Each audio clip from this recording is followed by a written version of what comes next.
over the episode and we can go over that another time. I mean, I am willing to tell it again. Okay, we're not streaming. We are recording. Okay. So they found cocaine in your car? So they found cocaine in my car. So I went to real. I went to put a Bluetooth attachment installed to my radio in my car. So I went to Best Buy and they told me, hey, it'll come back in an hour and we have it installed. They called me an hour later. They're like, yeah, we couldn't install it. Just come and pick up your car. So I go to Best Buy to pick up my car.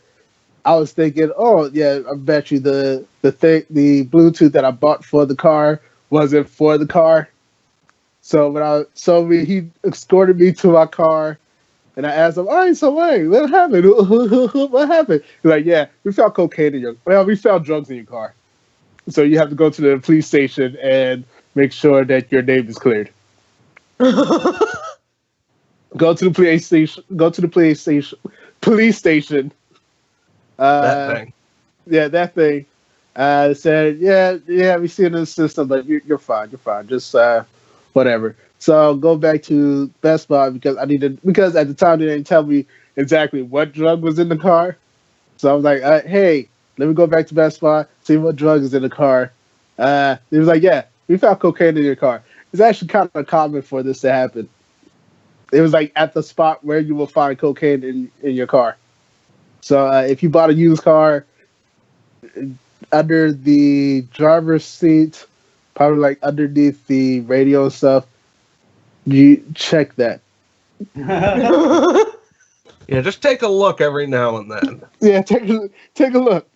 Because does anyone stash cocaine in my car? Better do the monthly checkup. Does that add or subtract from the Kelley Blue Book value? Part of getting an oil change is they do the coke check. Like, yes, so we put enough oil in your car and we checked your windshield wiper. We found some cocaine, but that's all right. No, I've actually heard this from mechanics that they will actually check there while they're working on cars. Uh-huh. But the mechanics I know, they're not reporting it. Yeah, why would you? It's free cocaine. How much like street value worth of cocaine can you fit in that area, I wonder? They said they found like a dime bag in it, so I think you can fit more in that. Oh, okay. You could probably fit if depending. Well, on I know the car, one dude told me he found a half ounce of good weed in the car. You could find you could fit a good brick in there. Yeah, there's a lot of space up under there. It's a lot of unused. Yeah. That's why they hide it there. Right. It was funny too because I was like, I didn't tell anybody this part, but the drive to Best Buy before all this started, I did have weed. And I threw it out. I just threw it out. Like, you know what? I'm never going to smoke this, and I'm pretty much done with weed now. So let me just take this bag of weed that I've been stashing for like 3 weeks and just throw it out the car. I like huck it and like, yep, that's it. There's no more drugs in this car.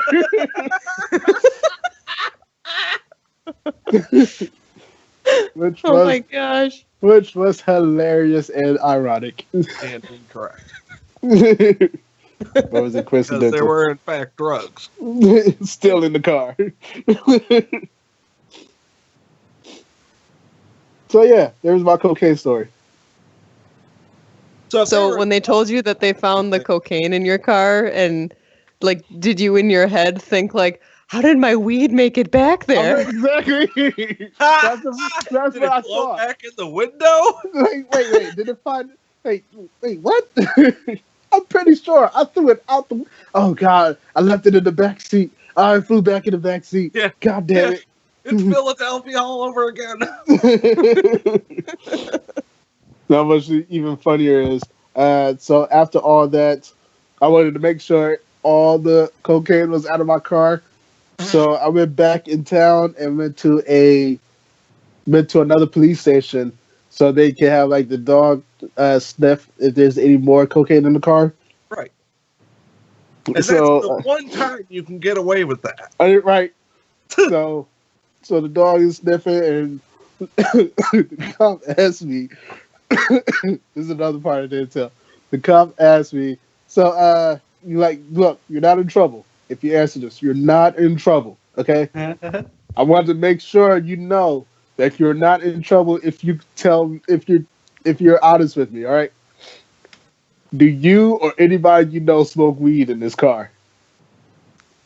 And I was like, no. No. Nobody smoked weed in this car. Like, okay, whatever. So the dog did had a bump, like smelt something, but the dog had a bump. Found another baggy coke. But we're pretty Brian. Sure. Oh my god, this is amazing! But we're pretty sure that that it was the leftover smell from the cocaine that was in your car, because it's been there for a while. So yeah, that's the end of the cocaine story. Maybe I'll luck out and find some cocaine in my state check. That's one of the least involved stories that's called the cocaine story I've ever heard. It's a very mellow cocaine story. It is, because I've heard some cocaine stories. Oh, I believe that. Believe me. If y'all I've lived some cocaine stories. If the roles were reversed, yeah, y'all probably be shitless. Y'all be scared shitless, like I was. Right. I found cocaine in the car. But yeah. I would be rather dismayed. Yeah, but cocaine. There was cocaine in the car. Who knew? Except for the people who, and the people who had the car before me. No, I think they would have got it. Nah, yeah. No, probably not. No, they wouldn't. Well, anyways, hi, Twitch. Hello, Twitch. Hi, Twitch. Anybody watching? Any fucking buddy ever watches it. No, nobody watches it. Anyway. I've watched it from time to time. Yeah. See? People watch it. I don't pay enough attention to know if anybody's watching it. I knew it, you fucking I can't have a Twitch stream open, too. I'm already maxing out my fucking internet, running two Skype calls. Robbie would like to say hi. He got out of bed to say hi. Oh. Hi. Hey. Hi. Welcome to Twitch. Hello. Hello. Oh, Robbie. Yeah. Yeah. I'm stalling so I don't have to go back to bed. Hey, good night. All right. Bye, Robbie. They're my friends. Yeah. Go to bed. That was the most adorable this show has ever been. If he had Sham on, that was fucking drunk madness. Anyway, hey everybody. Robbie's welcome to the Quote Unquote Shoot. His day shoe. Welcome to episode 113 of the Quote Unquote Shoot. 13 ways you suck. 113 ways. 113 days. Alright, I'm kind of cold. I have a cold. I'm recovering from a cold, so I'm going to be coughing a lot. But the best thing about the Quote Unquote Shoot are the people on it. With me tonight is co-host Rob Shootime Livingston. Every week. Also co-host Rob Wilson. Ahoy, hoy. And also co-host Caitlin Wilson. She says hi, but she's putting Robbie back to bed. So, technically, Hi. she didn't say hi. I'll have her say hi when she gets back. Putting words into her mouth. Okay. So, I've been sick this week. What have y'all been doing? What have you been up to, Kate? Working. Working on being made a producer with a local animation and VFX group, so that's pretty great. Holy shit. I'm telling you, they have like the greatest lines. I fucking can't stand it. I want to be a producer. I know.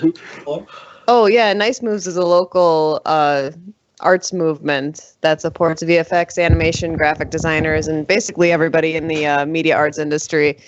It gives them mentors who are professionals And it's a really great group. It's a great startup that 2 people that I know kind of co-created it. And so bringing me on is kind of a great opportunity for me.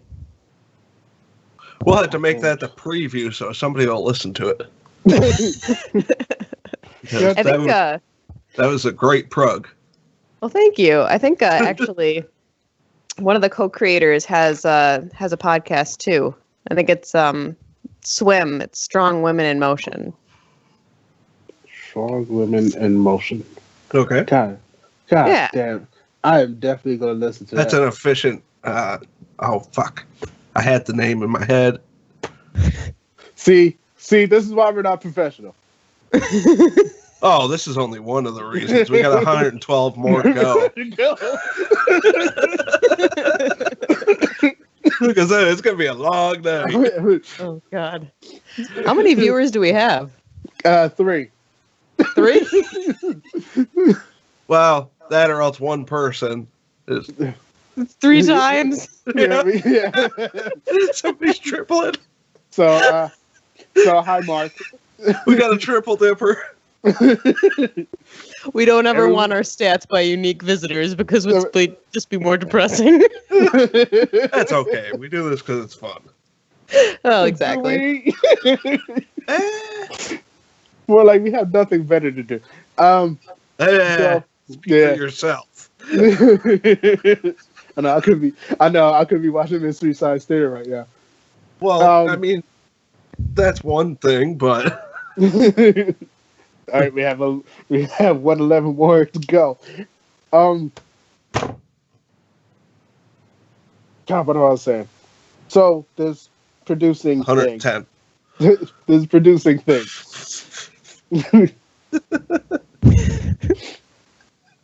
What? Exactly what would you be doing? I know you probably already said this in that plug, but what? I don't know. Like, I think that the big question is just like, what does a producer do? But basically, they make sure that projects stay on target. And if, money is involved, they make sure that projects stay on or under budget. Right. You're the spearhead. You fucking coordinate everything. Yeah, you keep the shit together, basically. All right. Yeah. Hey, you get to pick a director, don't you? Or no? No, it's I think everybody is already kind of established as directors. So what kind of animation is this? Well, it's not so much like an animated feature. It's more kind of being a producer for the group, for the people who are already a part of it. So it's making sure that, say we have somebody who coordinates events where people in the animation and VFX industry can come and meet other animators and artists. Mm-hmm. And say it's like, I have to make sure that this person called this person at this studio, a couple months in advance to see if they're interested in hosting a party and stuff. It's just kind of making sure that those tasks are being done. Oh, so this is like a bunch of technical bullshit. It's almost like an event coordinator, but that's what Mike does. Yeah, but it's like managing. It's the oversight of these other people. She's the one who's going to be bringing all these people together and making sure they all do what they're supposed to do. Oversightory. Yes. Yeah. Yes. And actual words too. It's still a fairly young group, and so right now a lot of what they do is just like networking events, and they have a mentorship program where a bunch of animators in the field have agreed to let students come visit them at work and spend time with them and tutor them. So it's a bunch of stuff like that. So what you're saying is Caitlin's Bells? Who? She's Bells? Yes. Yes, she's a Bells. She's the boss. Bells. Bows. You're Bells. That's the idea. Yeah. That's the official title. She is Bells. Bells. At least for as far as the shoe is concerned. Yes. And in this household, because she's the boss. Pretty much anywhere she goes. And because fuck you. Yeah. Unless it's like doing the fucking dishes, because there's nothing that I would rather do less than the dishes, and so I just let them pile up for 4 days, and then it's like some of the like old milk that the kids have had have like totally turned into cottage cheese in the sink during that time. Oh, the Jared Tatum match. I got you. Yeah, we're not fans of dishes. Oh, nobody is. I hate the fucking dishes. Oh yeah, just paper plate me. Right? Fuck, you got a coffee filter for these cookies? Why haven't we just, as a society, moved to paper plates and paper cups? Why is that such? Because it's terribly wasteful, man. Well, I read a little bit of a horrifically wasteful, honestly. But isn't everything? I read a little bit of a study that was saying that the cereal industry is hurting because millennials don't care for doing dishes. Right. And so people are eating cereal because you got to clean them out more than anything else. That cereal's so great, but fuck that cleaning the bullshit. Can we just make some like biodegradable paper plates and cups? Just scoop them up with your hands and pour milk in your hands. Right. Well, you know what? Look, just pour a glass of milk, get your cup of cereal, take a hit of chips, take a hit of milk. You know what? All right, here it is. Like cereal companies, you can take this idea. You remember those in school? Those portable cereals, like those one-serving cereals. Yes. Why don't you just sell those? Make them like in a slightly bigger bowl and just sell them for like, I don't know, one something. Probably for waste reasons. Like that's a lot of compost. Go to waste. We already as a society. You could make a biodegradable wax bowl that would hold up for one. Oh shit! You know what you do? You make like a bread bowl, but it's made out of the cereal. You just have the bowl, you pour milk in there, and you just pick up the bowl and you just start eating it. No, but it gets soggy.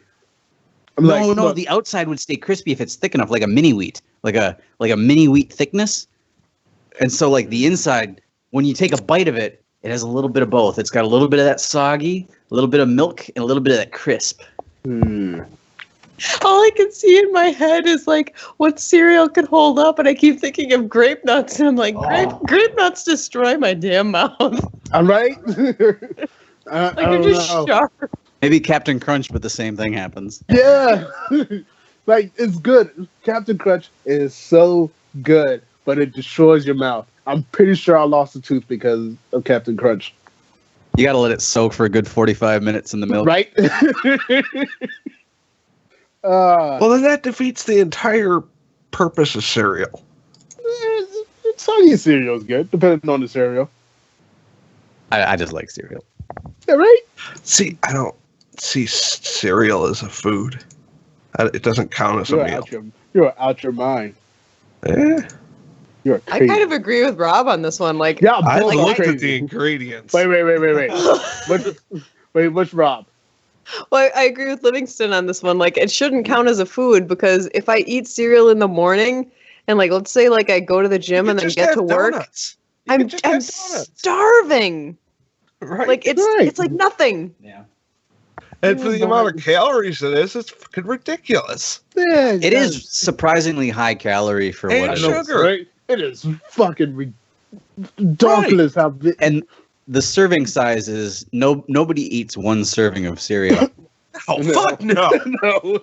No. Just a regular bowl full of cereal is at least 2 servings.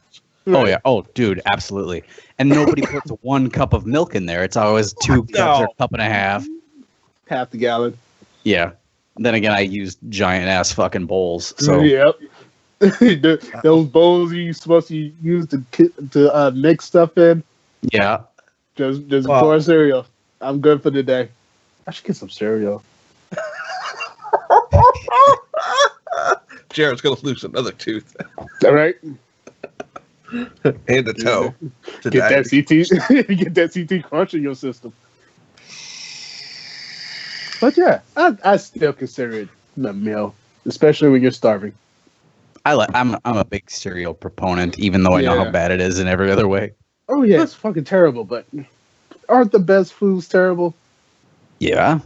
Yeah. I'm drinking a mint julep right now. It's simple syrup and whiskey. It's delicious. Yeah. But it's terrible. But you have to crush the mint. Well, I did. Well, bash, whatever the word is for it. I muddled it. Thank you. I am currently drinking that lemonade bash from Taco Bell. Ah, nice. And yeah, I'm it's terrible. drinking It's fucking Maxwell terrible. House Mm. because I have not been sleeping, so I'm gonna try to reset my clock by not sleeping tonight at all. Okay, that makes sense now. You told me that earlier. I was like, what the fuck are you talking about? Oh, that makes sense. You're gonna stay up all night? Yeah. And all Wait. day tomorrow. Jesus. How does that reset your clock? Because I'll crash out Saturday night. And hopefully that puts me back on track to get up at like 6. As long as that's like 8 hours, you get that alarm clock and you wake the fuck up, you know? Right. Yeah, I'm gonna have to do that soon too, because I'm gonna have to start.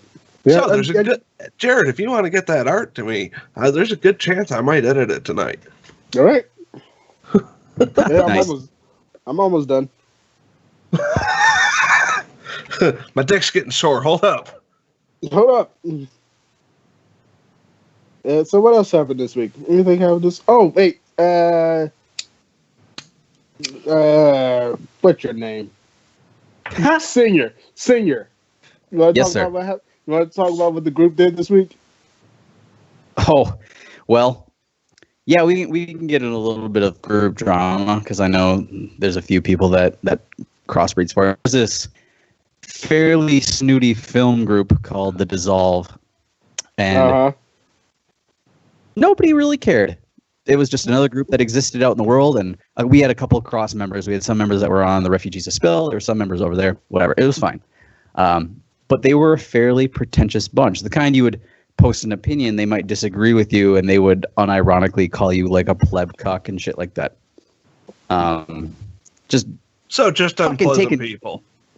Just taking film critique way too seriously. Right. And I've been running some into of the those members people started as screen long as capping. I've been on the internet. Yes, it's just inevitable that happens. But a couple Ross members started posting screen grabs of conversations from over in that group, and we all had jolly good laughs. It's like, look at these fucking people, which I thought was pretty funny. And then, if you're aware of the Ross, there's a member named Last Gary or Gary Levine, and he went over there and just was kind of himself, and he was the first one to get banned. He was just being himself, where he'll just post a stream of stuff, like unrelated anime pictures, just stuff. They have scary stuff. I'll go for it. No, that's scary stuff. Oh yeah. So he was the first to go down in, like, I guess they have a very strict like no shit posting policy. They're super serious business over there, so that's another reason why it's so fucking ridiculous.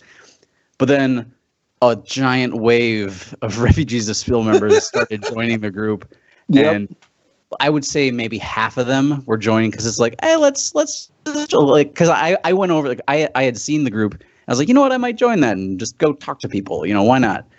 And I think a couple of people like Derek and some others joined for similar reasons. Like, oh, let's see what this is about, without the expressed intent of shit posting. Like, they didn't go there with that intent. It might have led to that, but that's not why they joined. The other half, I joined the shit post. The other half joined to seriously shitpost. We had some members joining, like, writing lengthy, extremely detailed reviews of movies that are just like Norbit. You know, it was just like super seriously. It was wonderful. Oh, that review of Norbit was just a work of art. That was beautiful. His review on Norbit. It was wonderful. Yeah, I think his failure was he did too many too fast. Yeah, it was. If he would have done like one a week, it would have been perfect. But like, because so many people just immediately dove in and immediately started shit posting. It's like, you guys, there's a subtle art to invading a group if you want to do this. You know, if you really want to get established. Anyway, so a massive wave of people went over, and then a former Ross member named Robert McFarlane, who has since blocked me, But he had a nervous breakdown. On his block list yet? I was surprised how long it took him to block me. I'm still friends with him. Oh, really? Yeah. Has he had any more meltdowns since then? Nah. Ah. Not that look, I'm sad he blocked me, but the dude funny. takes the internet entirely way too seriously. Right. I think he literally sits and wrings his hands bloody, worrying about almost everything. On top, in the real world. So that's like you put that in one corner, but then he, with the same weight, he sits there and worries about online petty nonsense like a group board, having people come in and post stuff that he doesn't agree with. That's why he left the Refugees of Spill in the first place, is because he was having literal real world panic attacks about things happening in the group. Right. And I told him, I was like, dude, you need to just step away. Like, I'm not going to be like pretending you should stay here. Just go, leave. Like, yeah. If you want to come back, you can come back, but you can't be here if this is how it's making you react. Anyway, Robert's a fine guy. He takes shit way too seriously, and I'm sorry he blocked me, but I did kind of push some buttons at the end. And I'll get into yeah, you kind of did. Well, I'll get into that in a minute.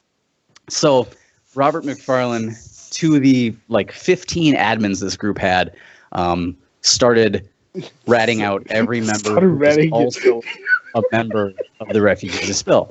He's like, this member, this all out. So he was instrumental in the ratting out of the entire group. And so absolutely everyone who is also a member of the Refugees of Spill were blocked and banned from the group. Including me. Find. Sorry, what? Yeah, including me, who was blocked while I was doing my very well-crafted Doctor Strange review. Right. Based off the 1970s movie.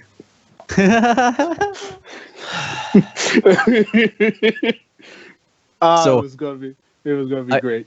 I might also chip in, while they were in the process of starting to block people, I participated in many threads in the 6 hours I was a member of that page. I was talking about animation in one thread. I was talking about your favorite wardrobes and another. I was participating in shit. Right. So I felt kind of bad. I was like, oh, come on. I wasn't doing anything. And I noticed, oh, so you're saying everybody from one place is being blocked regardless. There's just some bad hombres, and we're going to build a wall, and we're going to kick out everybody. And that analogy was not liked. That analogy was not liked by members over there. Nope. And so that was kind of the trigger point for McFarlane, and I'll get to that, like I said, in a second. But so there were other threads popping up of oh my goodness, on the Dissolve, oh, all these people are invading, what should we do? And some people were like, let's invade their board. And one guy, dead serious, was like, no, I heard they're master shit posters and we wouldn't stand a chance. It's like, you are don't do that. You don't want no parts of this. The refugees. You don't want no parts of this, do we? You don't want this. Also, it's not like we're anonymous in Anonymous's heyday when they attacked Scientology. We're a group of shitposting nonsense people. So that was funny. And so I got a little heated in a stupid way. I was like, this is bullcrap. And I started calling them the alt-right group, the Trump supporters, because they're immigration bans from people of other, we're the bad hombres and all that shit. And so I started photoshopping stuff together. Oh God! I took a Trump picture where he's wearing a "Make America Great" hat, and I photoshopped it out. I said "Make the Dissolve Great Again," and I was and I sent that to Robert McFarlane, and he was like, oh, you know what? I'm sorry. I just can't deal with this right now. I'm having a really rough time. I didn't want any of this. I'm like, well, dude, you're the one who voluntarily ratted out 30 people. He's like, fuck this. He blocked me. So, I don't know. So that was. And so because there are several members who are still deep undercover, I guess. Yeah. I don't know if they'll still be there because the admins from that group said, we're going to take this group and we're going to make it secret for a week and we're going to sort stuff out. And so I assume they're going to find the people and delete them. But what happened when Caitlin, not my wife, other Caitlin on the Refugees of Spill, when she decided to do the same thing, she turned the group from closed to secret. To turn it back, we had to delete all but like 500 people. No, it's 250.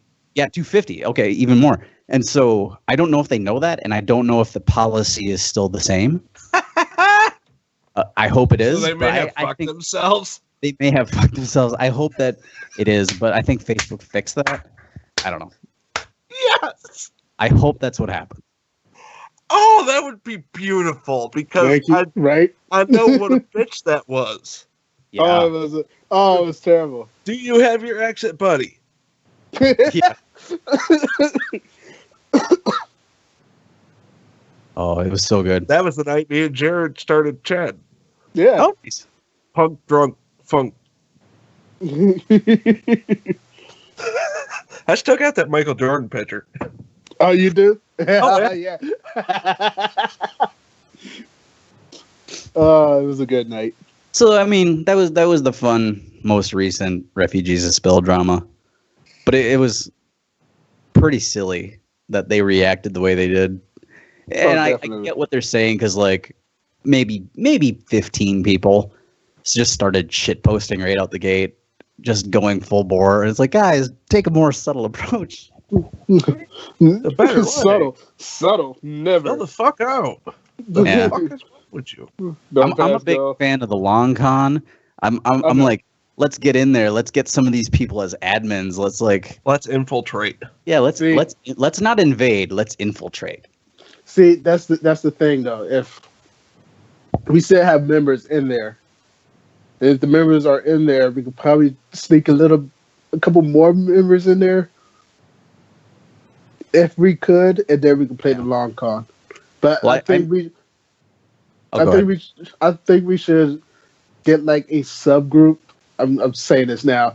We should get a subgroup with like specific members and talk about what we should do with this because I think there's a spy. There's a Ross. Probably. Odds are. Yeah.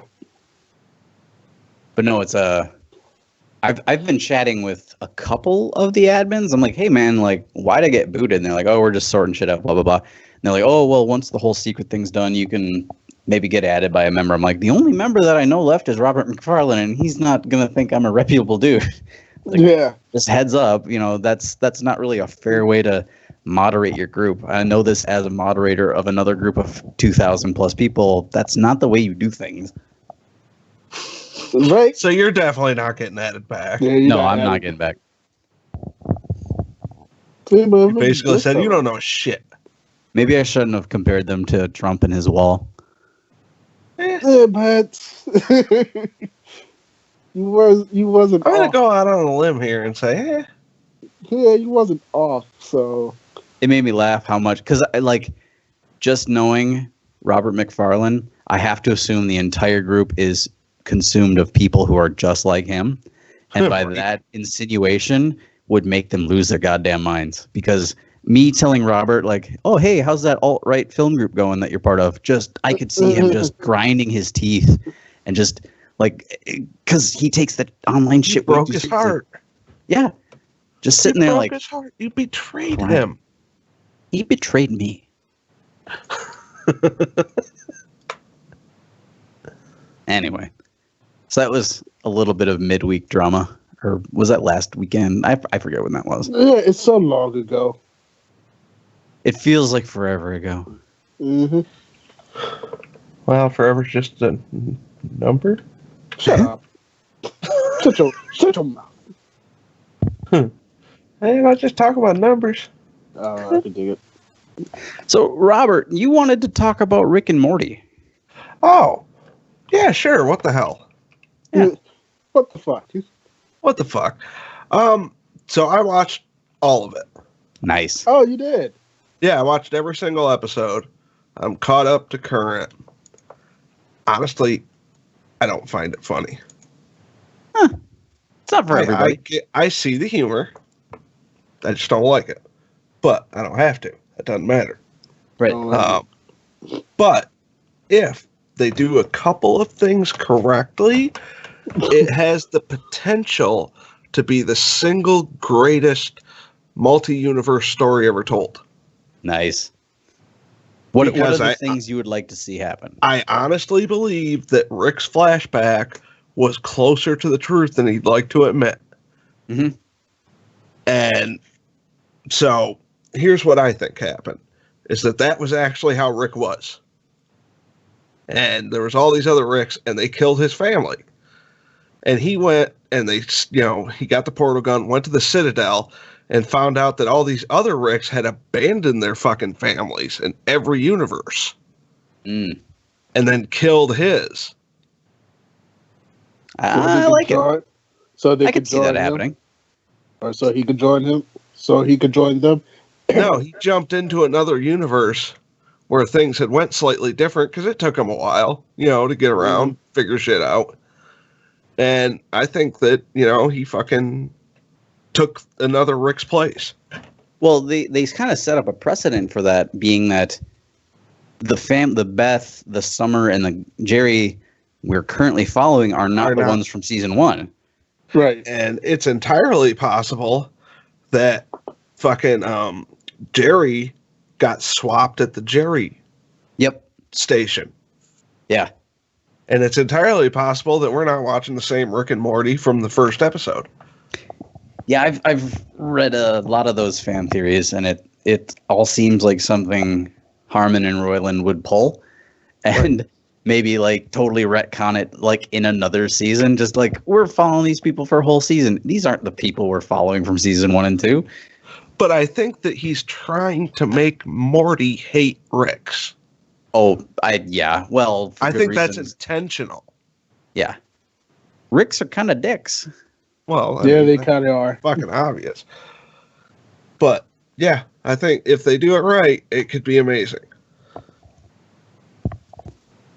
I love that. Right.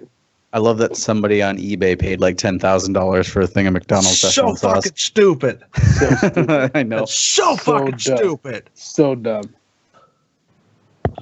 So dumb. Oh my God. But yeah, I'm on board. I want to see what happens. Oh, really? If not, I'm going to be disappointed, but whatever. Well, the whole thing could be that it's just pointless in the universe. Nobody's meant to be here. Everybody dies. Please come watch TV. Which I could respect it if that's the way. Right. Did you ever watch the pilot? I watched every episode. Did you watch The Adventures of Doc and Marty? Oh, no. Which is, it's the 5-minute short animation Justin Roiland made by himself to kind of pitch the show. Not pitch the show is the wrong word. He made it for a film festival as a standalone thing, and they kind of developed the show based off of it. Okay. It's more of a Back to the Future spoof. Well, yeah.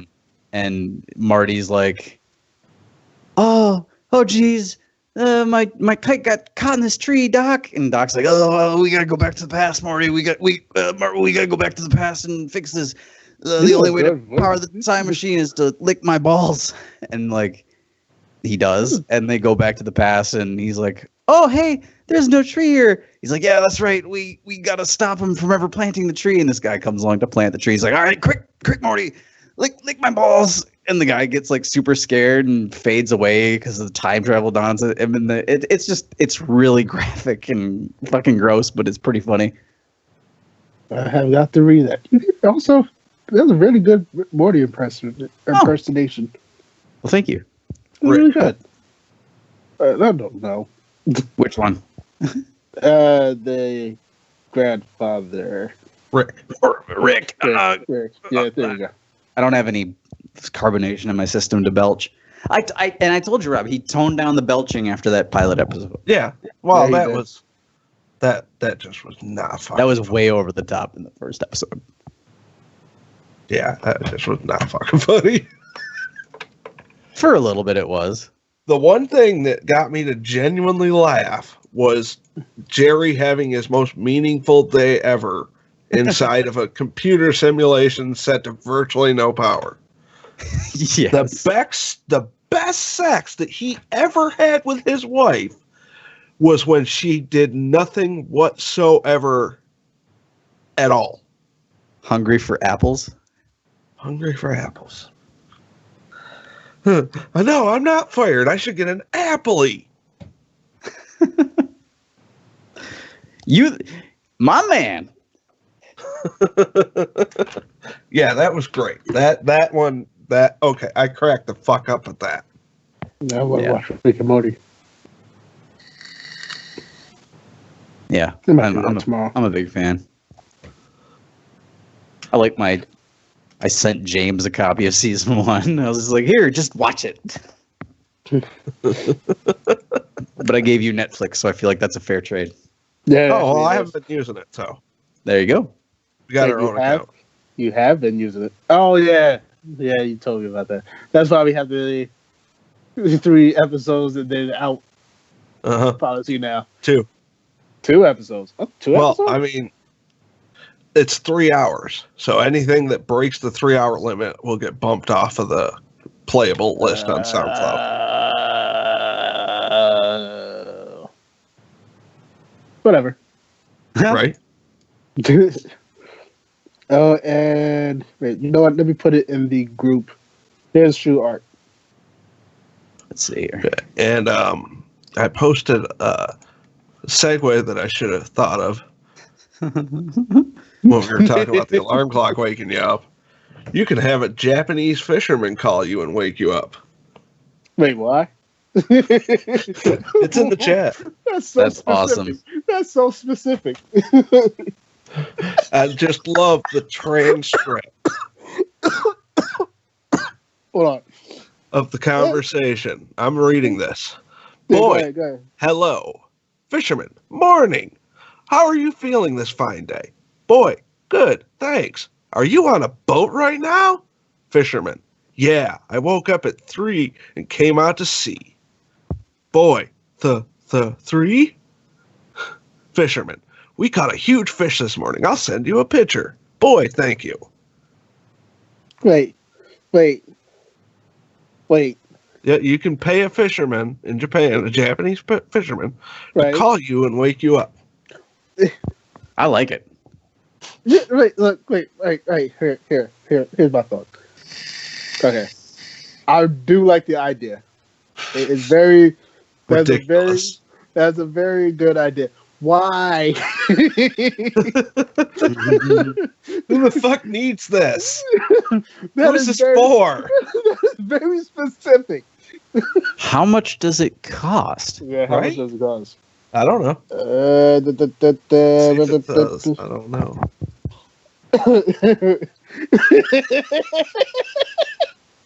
Rob, you can have this service for the very low price of $0.00. Oh, this is free. All right, I might have to do this. Yeah, I might have to do this. This is very This is so weird and specific. A Japanese fisherman will call and wake you up. Will call and wake you up, which would be weird because of our time zone. So if they wake us up, to bed. Yeah, they be going to bed. Yeah, right. So it kind of defeats the purpose because I want them to be on the ship while they're calling me. You on a boat, motherfucker? No. Oh, this is very weird. In case you're wondering, yes, Fisherman Call is a real service, but it's part of a PR campaign that aims at connecting Japanese youth with the dwindling workforce of one of the oldest professions in the country. Oh, okay. Okay. All right. Okay, I get it. That's very specific, but I understand. Like, it almost makes me want to do it more. Right? For a good cause. For a good cause. So, next story. We're doing stories now. If you didn't get that, people. Oh, are we? I just threw that one in there. A while ago. You're naming your kid Kylo is definitely not a good idea. Christ. That is so fucked up. This comes from the Nerdist. A new report released by the U.S. Social Security Administration, as reported by Mashable, says that there was a noticeable spike in the number of new babies named Kylo in 2016. The name jumped from the 3,269th most popular baby name for boys. People were calling their kid Kylo before. Apparently. What? That's what I'm taking away from this. Were they like Japanese? No, this is from U.S. These are U.S. members. Who in the U.S. before that movie came out were naming their kid Kylo? Well, maybe Kyle. Maybe it was Kylo. Maybe. Some people are just fucking cruel. Probably one of those combination names, maybe. Like Kyle and I don't know, Logan. Lola. I don't know. Kill yourself. The name jumped from the 3,269th most popular baby name for boys to the 901st in one calendar year. Last year, new parents across the nation looked lovingly upon their new baby boy, and decided to name the child after a grown-ass man who idolizes a former tyrant and throws lightsaber-fueled temper tantrums on the regular. Sounds like a good idea. Don't do that. Why are you hating? You know what's worse about that? Kylo killed his father. Spoiler alert. Yeah. Spoilers. Oh, yeah, shit. Spoilers. Yeah. He killed his father, so... He sure did. I ain't gonna name no kid Kylo. Hell no. You're asking for it. Yeah. You deserve to get stabbed in the heart with a lightsaber. Mm-hmm. Spoilers. Spoilers. Stop. I didn't mean to play that. But I'm not reading the rest of this article because this is stupid. It's a stupid thing. It is. It's incredibly stupid. But here we are. It's like after Game of Thrones, there was a giant spike in people naming their kid Khaleesi. That's just fucking dumb. See, yeah, there was. But Khaleesi, I could understand Khaleesi more than Kylo. Because Khaleesi... bitch. Wait, which one was Khaleesi? Was Daughter of the Dragons, right? Yeah, she's a fucking shit. Wait, is she? Is she though? Yeah, I'm not a big Daenerys fan. Really? Yeah, fuck her. She should die. Why? Cause. I don't know. I'm not caught up. I'm not caught up on Game of Thrones. So see, if I know this conversation was going to happen, I would have went fix some coffee. So, no, we won't talk Game of Thrones. No, that's fine. Go ahead. We just waste a whole goddamn book on her fucking around doing nothing. I'm coming at this from a book fan perspective, not necessarily the show. Wait, which one did they have her fucking? That was book 4. I get the last two because they both take place at the same time, and just half of them focus on some of the characters, half of them focus on the other. I forget. Right. Yeah. Right. Okay. Anyway, I'm not a fan of hers. Even though I think she and Jon Snow are going to hook up and fly an ice dragon from the wall and burn Westeros to the ground, but we'll see what happens. That place deserves it. It does. Anyway, let's not go this road. No, we're done. All right. That being said, I still think that's a better name than Kylo. Yes. But it's still stupid as shit. It's still stupid as shit. And I say that sadly, knowing at least 2 people that name their kid based on that. They'll never hear this, but I still kind of feel bad saying that. It's like, you guys, you made bad choices. I wonder where Rey is at in this list. Oh, that's a good question.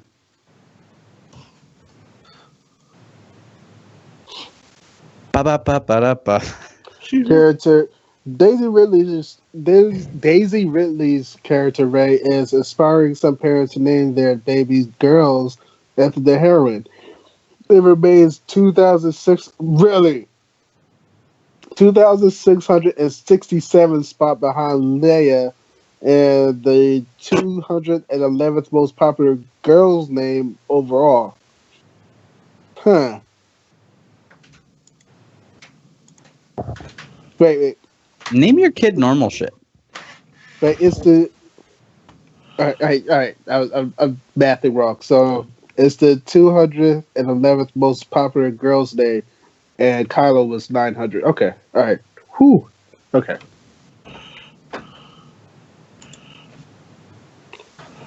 But she.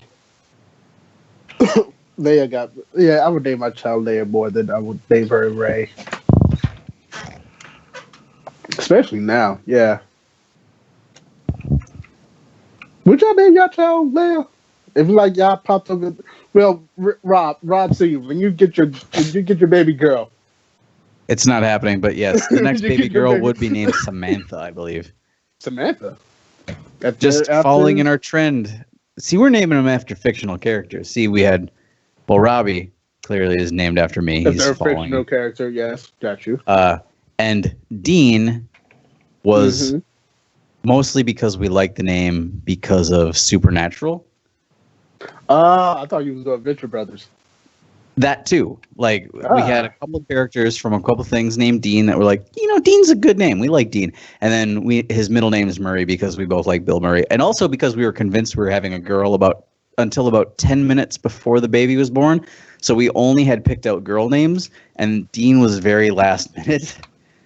Like, we're talking Kate's having contractions. Like, what if this is a boy kind of a thing? Fucking Dean, whatever. Yeah. Get this thing out of me. In the following times after that, it's like, well, we got Dean and we got Robbie.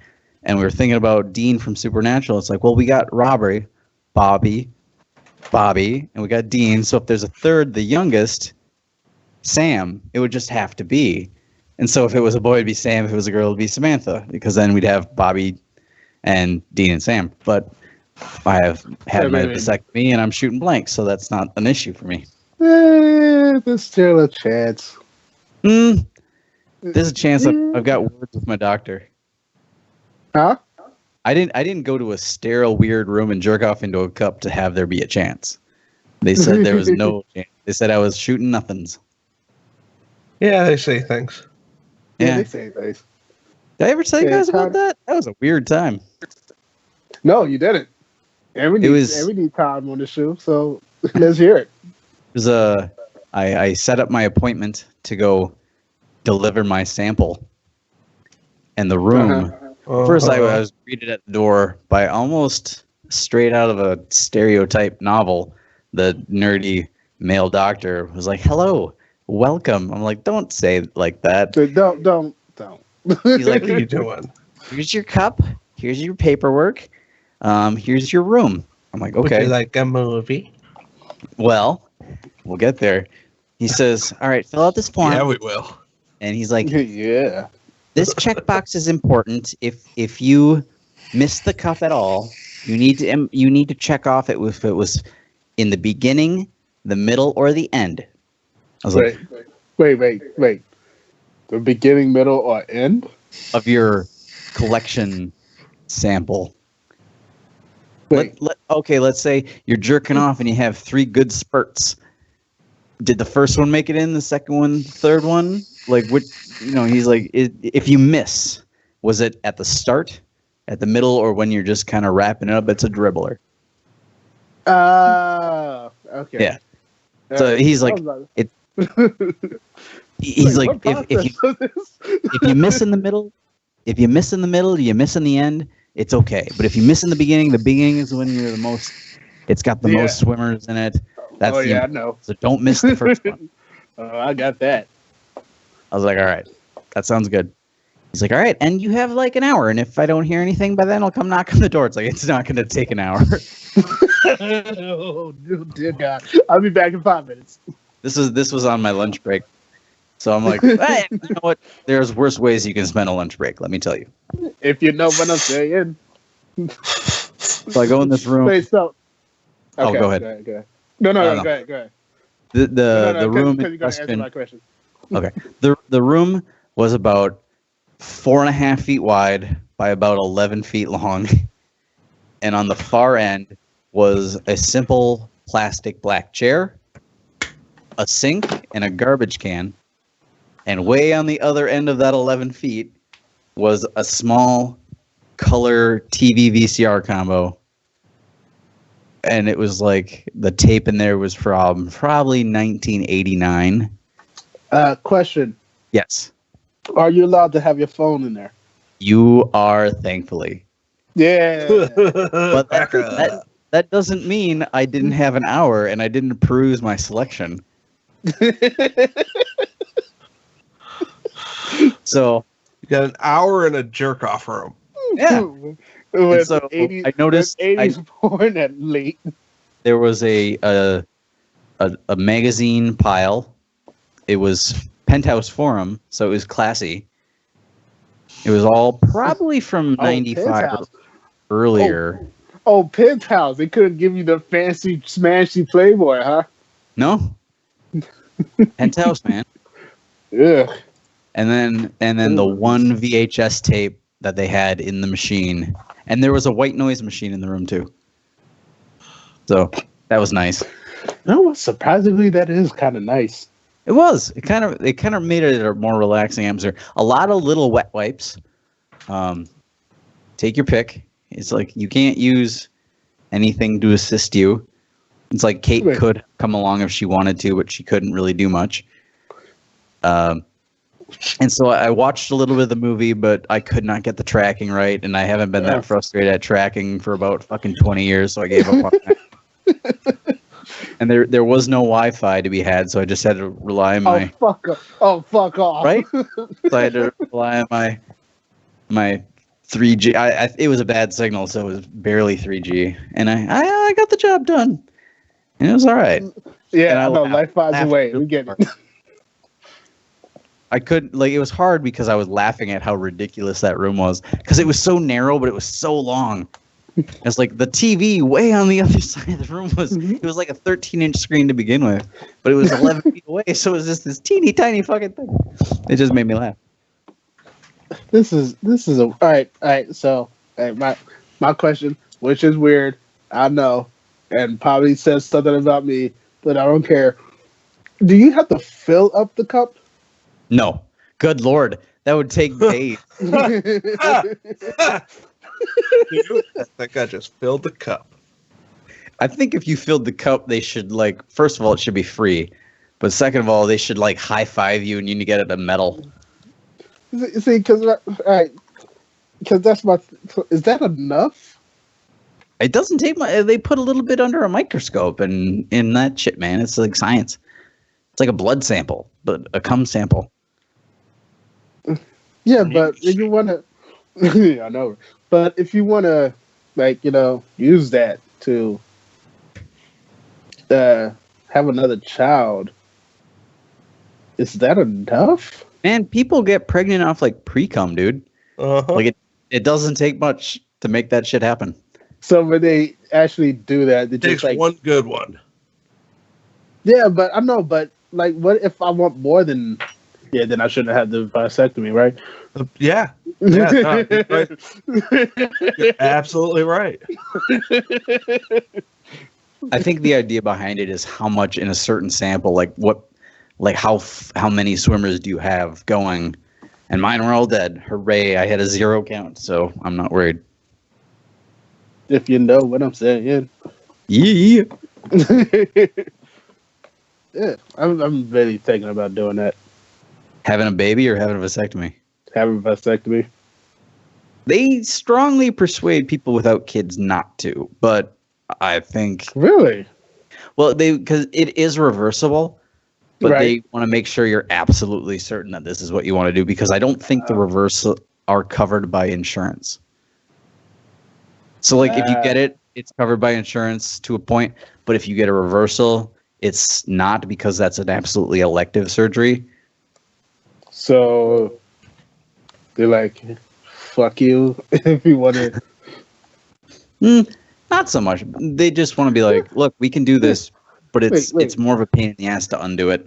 Wait, time out. Vasectomy is covered by your insurance? Yeah. I think after insurance, I only paid not even $1,000 for everything. What the fuck? What the fuck? Emergency broadcaster. Yeah, we got an Amber Alert. Sorry. Of course. That is sad that I said of course. Yeah. Kate's phone just went nuts. My phone will probably go nuts in a second. Anyway. So that vasectomy being covered by the insurance, which is that is still $1,000, still $1,000. You did $1,000 for that? I think that's what it was. I could be wrong. All right, well, I couldn't even afford it. Our health insurance, we have a healthcare spending account, so like that's kind of the way we have it set up, where we put money into it and then we pay for it. Yeah, you got one of those FSA. Yeah, something like that. Still, that's. Now I'm thinking because we're making a big deal out of abortions and shit like that. And yeah, the vasectomy is covered, and nobody. Our fucking country is weird, man. It can be. I'm a big proponent of. Yeah, let's do this. Yeah. But smoke weed every day. Yeah, that's right. I'm trying to find a blank art book right now, and I can't find one. Art book? Yeah, I'm pretty sure I have a sketchbook. I'm sure I have a couple of them left, but I can't find it. So that's what I'm doing right now. I don't know why I took the time to tell y'all this, but hey, this is where we at right now. We have a couple of the people needed to know. Young people needed to know. Apparently. So yeah, definitely not getting that vasectomy then. It's a trip, dude. Getting it done because they don't knock you out. It was kind of fucking weird. Whoa! They don't. No. I thought you was just being weird and like, you know what? I want to see this. No, it's all local. And me being the weird one, I watched them do it because I'm sure other people just lay back and close their eyes. I'm like, I kind of want to watch this because I'm with the medical animation and all that. I'm kind of drawn to this sort of thing anyway. Right. But I was like, I'm gonna watch this, and it was a thing to behold. It was like that looks like it would probably hurt, but it doesn't. So that's awesome. Look at that. It's like if you're tying your shoes and you're pulling the strings out to make the little loops. But then at the end of the loops, you cut them and solder them shut. But instead of your shoes, it's coming out of your nuts. Yeah, that's a visual. That's something I didn't think I would need. Yep, I'm gonna have a nightmare. Hey, I found a blank one. There you go. Hey, is the rest of these blanks? Nope. Maybe. Yeah, it was only like 20 minutes from start to finish. The guy was listening to a lot of Nickelback. Oh, no. Yeah. No. It was weird. Kate was in the room, too. She's like, you watch me have kids. I'm going to watch this. I'm going to watch them uncoil your nut.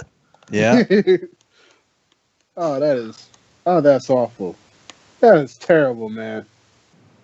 Gotta listen to Nickelback. It was a mix. Interrupting the shoe, cause I'm interrupting the shoe. Yes, I am. Shit. Interrupting the shoe. Rob's girl is gonna be named Samantha. You can name what? Samantha. I know. Yeah. Just letting you know. That's not happening. No, it's happening. Oh, it's happening? No. Rob's saying it's not happening, but it's happening. Well, yeah. Yeah. Everybody knows that. That's how denial works. Happening. Yeah. Hashtag Samantha Rises. I'm gonna catch you up. During Rob's vasectomy, the doctor was listening to Nickelback.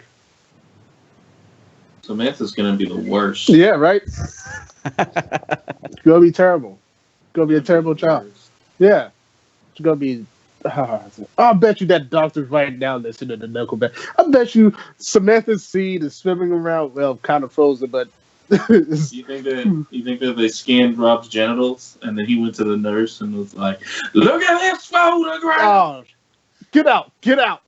You get out!" This is Matt interrupting the shoot because he doesn't want to be on the shoot because he has to work all goddamn day. And he gets home and doesn't want to talk to any more people.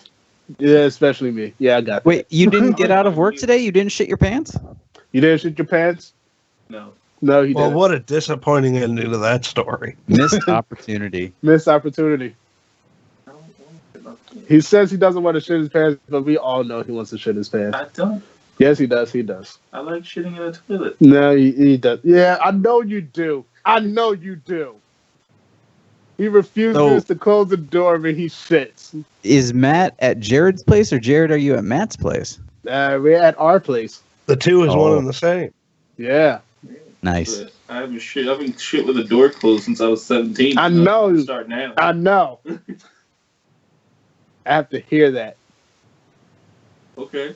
Yeah. Interrupting the shoot for no reason. Yeah, for no reason.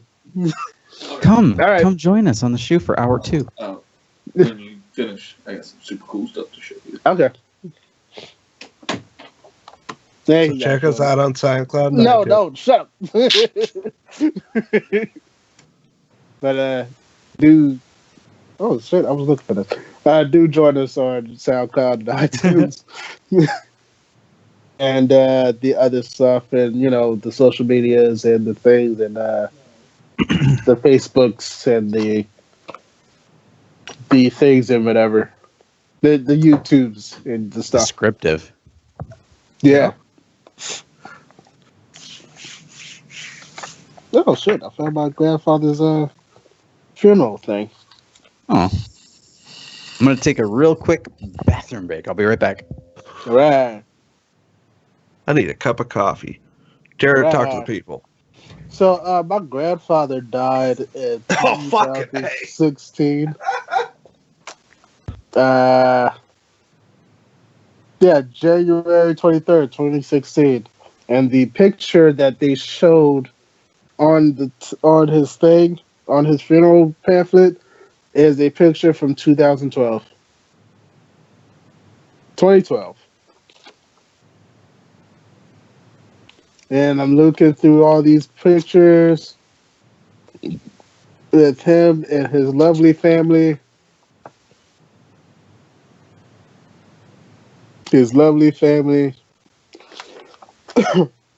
None of the pictures show my father or my aunts. Yeah, I don't see my. This is weird. God, I hope nobody in my family listens to this. Yeah, but rest in peace, TF. He was a good man that I barely knew. That's weird. That's sad. This is a sad rant. Yeah. Yeah, I should not have done this rant. Also, I want to thank everybody, if you're a member on the group, for listening into the Monday meditations each week. I just want to take the time out to say that. That's really good. It's really cool that y'all joined me in those hour blocks on Monday. That hurt. I cracked my tooth. I cracked my jaw. I'm very sick. But this Monday, hopefully we could talk about something other than Pacific Rim. Maybe we could get through that. Oh yeah, that's the question I have to ask everybody when they come back. If you're listening, but you're probably not, but if you are, what was that question?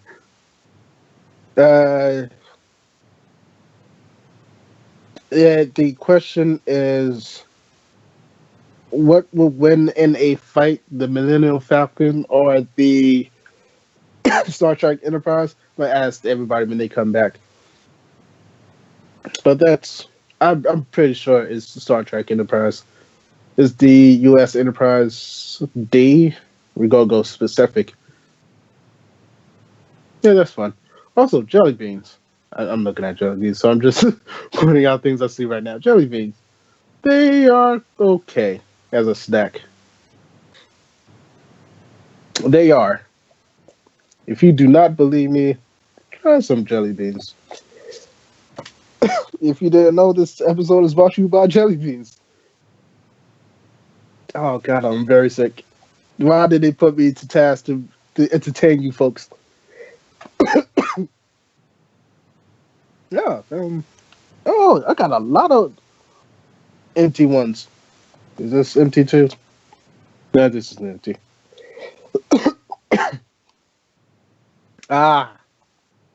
Also, other things. Oh, read Secret Empire 0 and 1. This is a good series so far. Very good series. Right. God, I am sick. Yeah, but Secret Empire number 0 by Nick Spencer. 0 is by Acuna, I believe, and number 1 is by Steve McNiven. Sorry, for the number 0. I got it right here. Daniel Acuna. Yeah, Acuna. Yeah, both very good starts to this this miniseries, the summer event for Marvel. Marvel stopped making events, but yeah, those are very good books. Acuna Matata. I knew it. I knew you was gonna come in and say that exact thing that you said. You should not have put me into the task of entertaining these people. Did you leave again? Yeah, you did. You came in just to say that joke. Dying. Oh, also, Mystery Science Theater 3000 season 11, still working on it. Still cutting the. And so far, yeah, really good series.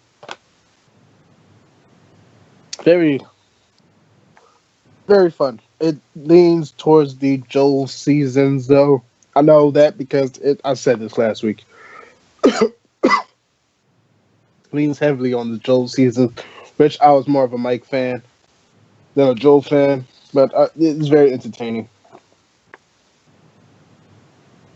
Anything else? Anything else I did this week? Oh, I gotta talk about Free Comic Book Day. Yeah, we do that when we come back.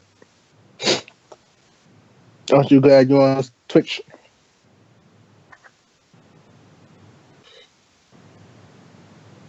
Now you got a Kuna Matata stuff in my head. All right. Hey! Oh, I discovered that Kate had fallen asleep while putting Robbie back to bed. I figured that. So did I. She gets up a lot earlier than I do, so she goes to bed earlier usually. I figured by the time we were talking about that vasectomy, I know I've been pronouncing it wrong, but the vasectomy conversation, and she still hasn't come back, where there was plenty of opportunities for her to say something. Like, she fell asleep. Yeah, she fell asleep. I'm still going through Mystery Science Theater. Me too. I got busy with other stuff, and I haven't had a chance to really get too much further into it. Right. What's the last episode I watched? I think the one where they go. What was the last episode I watched? Shit, I can't even remember. Did you watch? Okay, you watched episode 2. I know that. Yeah, I loved episode 2. Episode 2 is fantastic. Episode 2 is fucking weird as shit. That movie is fucking weird. Dude, my favorite part about that whole thing, and they didn't even really riff on it, was how weird Bigfoot sounded. Because he sounded like, hey guys, I'm Bigfoot. I kind of want to seek out that movie now. Just watch that movie on its own without the riffs. Did you watch? I'm gonna skip a couple. Did you watch the Hercules one? I think that's the last one I watched. Okay. I don't think that's the strongest one, but then again, that movie didn't give you much. My biggest critique, if I have one, of the show is they riff nonstop. Yeah. That said, that allows for really good rewatching because there's a lot of things they say I have missed the first time that I catch the second. Like I've watched Cry Wilderness I think 3 times just because I love that one so much. Oh, I plan on watching it after we're done here. Yeah, I'm trying to look at the episode list on Wikipedia if I can find it, but I just want to see how far I went. Me and Matt are on. We just watched the Korean monster film, and I think we're on the. I want to say the Sword and Sorcery movie. Wizards of the Lost Kingdom. Yes, which is great because they do that, and then the next episode is the sequel to that movie. Yeah, I see that. Yeah, and it's fucking amazing. Okay, I gotta watch it. Because they don't. Well, anyways. I know. The Loves of Hercules I don't want to spoil the shitty movie. I'm still on the Loves of Hercules, so I've got a ways to go. Yeah, the Loves of Hercules is But you're right. The jokes are it's just bang, bang, bang, bang, bang. Yeah. But you're right with the rewatch because when you rewatch it, you're like, oh, I did not catch this joke. I think that didn't bother me at all. I'm not saying it bothers me. It's something I've noticed where it's like, man, they really do not let these things breathe because it's like every time the movie gives them the opportunity to say something, they take that opportunity, and it's like they could let some of them simmer a little longer. And that's a critique. It's not like a complaint. It's it's like an observation. And I told Rob and I told the listeners like a couple minutes ago, but it's just my personal, not even problem, but just my feelings towards this is that yes, I know it's written by Joel. It's Joel and a bunch of writers, but it's mainly Joel, and this season leans towards those seasons than it does Mike's. And I'm more of a Mike fan than a Joel fan. See, I'm more of a Joel fan than a Mike fan. Yeah, for sure, 100%. I mean, because Rob and I are from fucking Minnesota and Wisconsin, and that's now, fuck like you. I'm not from here. Well, you understand the sensibility. Now you understand the jokes. It's only now that I get the jokes. I'm rewatching the old ones, going, "Oh shit, okay." Yeah. But yeah, I'm not. That's something I was really pleasantly surprised. New Yorker, fuck you. With the new season, that they kept a lot of that because I was worried it would have been detached and it wouldn't have had that charm. It would have been Hollywood. Yeah. That's disgusting to think about. But a little selfish part of me every time they're like, "Oh, they're at the Mall of America," makes me just cheer. But here's another critique. It does kind of, like a small piece of me feel like the writing. There's a lot of writers. There's a lot of people involved in this series, which they should be. But and I understand that because it's a new generation. But I feel like there's way too many cooks now. Well, that's why there's a joke every 10 seconds. Right. Yeah. Because there's 3 things, the writers. They got to get through that script, buddy. Yeah. Well, the simplest joke that has made me laugh the hardest is in Cry Wilderness every time they said bang. Yeah. That has made me laugh significantly harder than almost anything else in the whole series. No, I brought all the Coke up here, Dad, last summer, remember? That whole episode was just so fucking funny. My simple joke, the funniest joke of the whole series also comes from Cry Wilderness, is when the kid comes in the room and they start doing rapping. They start rapping. Tricky. Yeah. That whole episode that's like, I put that up there personally with like Manos Hands of Fate as far as just instant classic. Like I will watch the shit out of that over and over again. Yeah. Yeah. I'm not saying it's as good as Manos that, but Hands of Fate is top, hands down. That's the one last time, Jared, that I can never think of the name until I hear it. Right. Manos Hands of Fate.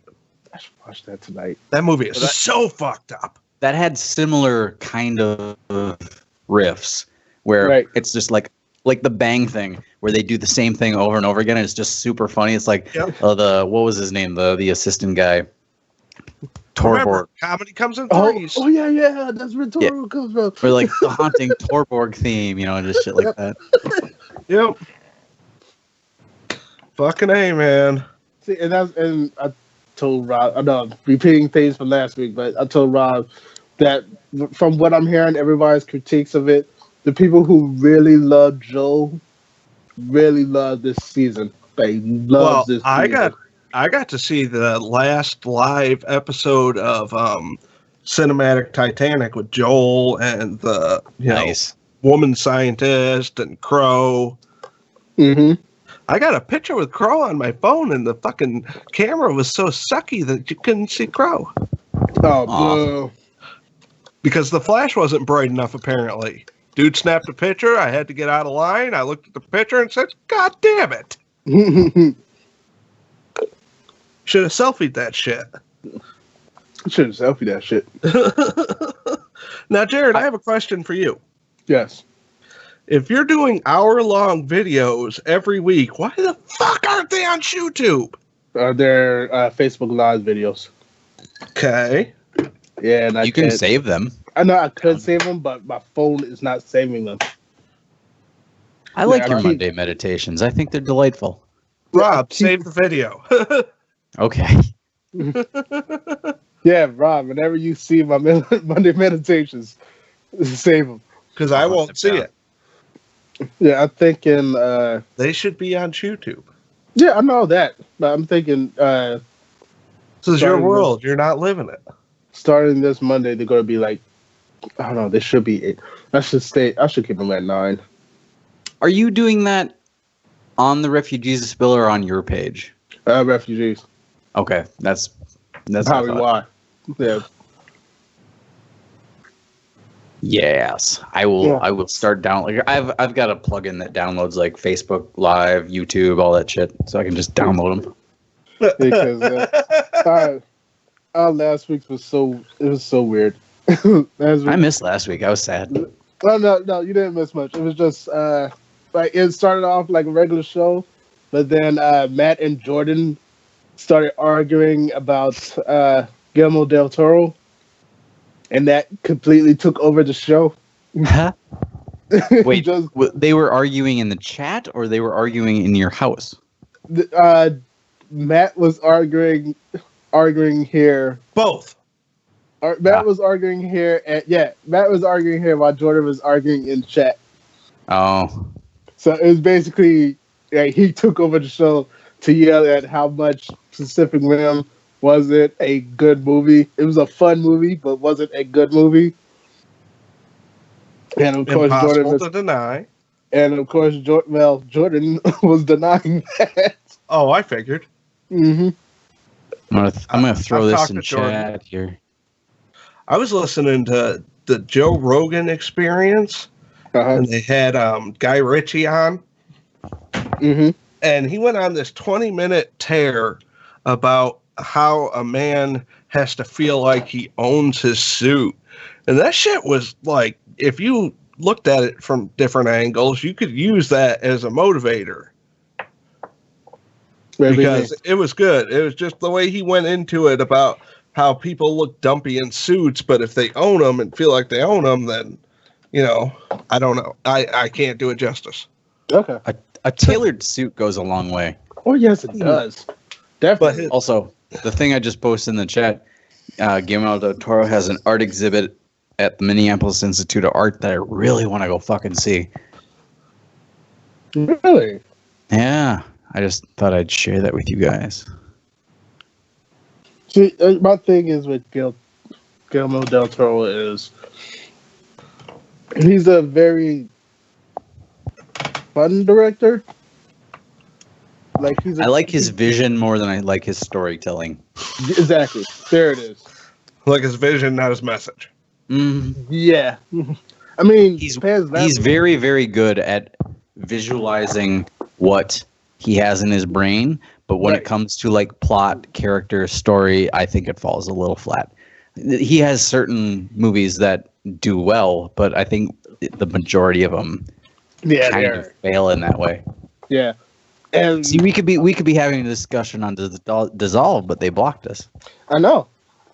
Assholes. But basically, what the argument started from was they're doing a Hellboy reboot, and Jordan was like, "Well, this is going to suck because Guillermo del Toro isn't directing it anymore. They took it away from him, and now it's going to suck." I don't know. I don't know that I would say they took it away from him. He wasn't really Johnny on the spot with making it happen. Exactly. And a couple months ago, he was, I'm not. He flat out said, I'm not making this. I'm not doing the Hellboy 3. So why are you confused that? The studio wants to make a movie. You're like, okay, well, fuck off. We're gonna do it then. Yeah, we're gonna. You don't wanna? I mean, whatever, dude. Yeah. Fine, we won't fucking pay you. So Jordan was like, well, the studio took it away from him. The studio should have waited for him to make a third Hellboy movie. I'm like, okay. I was like, okay, whatever. But Matt was like, no.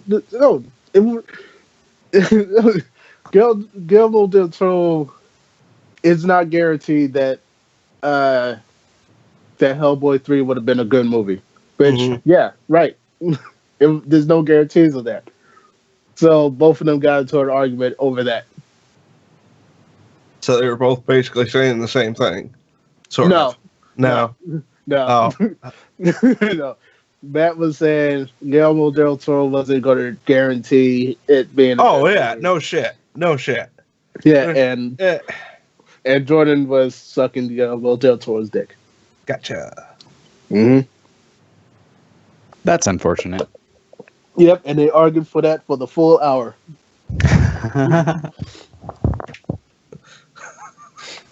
So that was your Monday meditation on That was my Monday meditation. On a Friday. I told it was on. Yeah.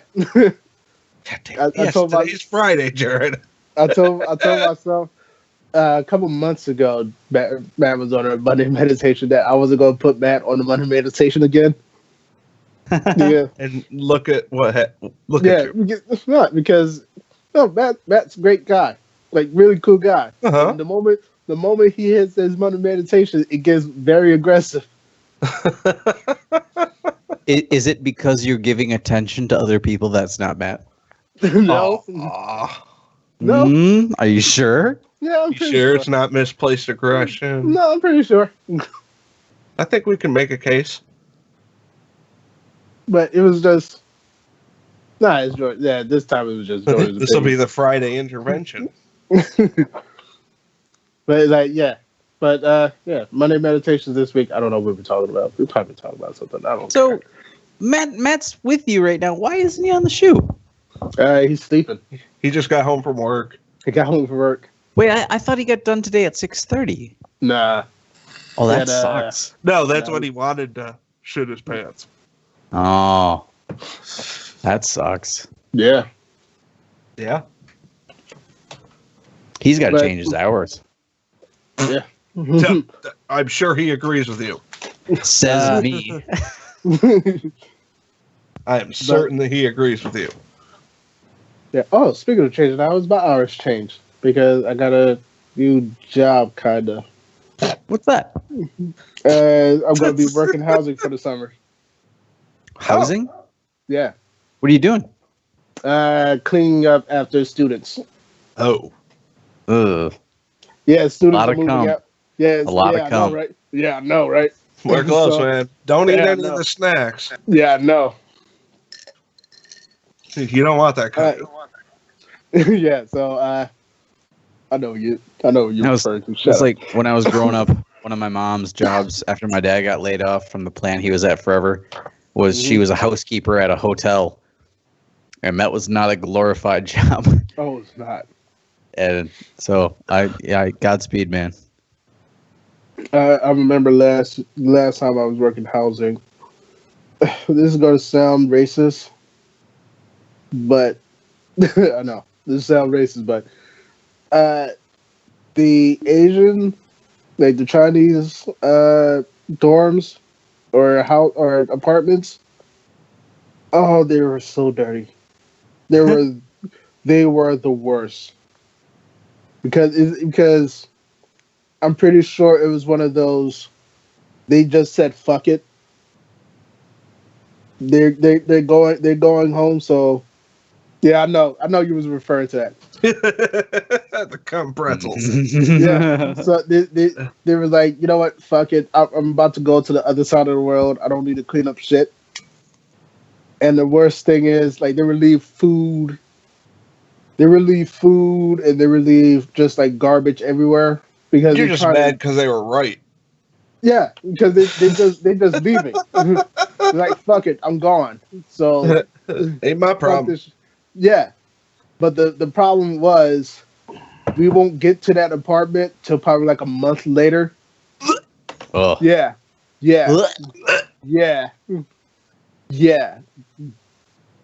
So the moment you enter that thing, there's flies and shit. A fly will kiss you. Looking for dead bodies. Yeah, the fly will kiss you the moment you open that door. Yuck. Yeah. Nope. Nope. Yeah. Nope. Yeah. No. Yeah. Nope. There was one, right, because there was a certain point where we had run away. There was a certain point where we had outside people, like we had this other company come in and clean apartments because apparently Rutgers had this contract with another company to, I guess they had to have like some company clean a couple apartments. So we're with this other company and we hit this one dorm, and this one dorm was so fucked up that they refused to clean it. Set it on fire. I don't know what to tell you. Yeah, like no, we're not. No, I don't know what to tell you. I seriously don't, man. I feel for you. Salt the earth. But you can go fuck yourself. Yeah, they basically turned to us and like, no, I'm refusing to let any of my employees go into that dorm room. It was disgusting.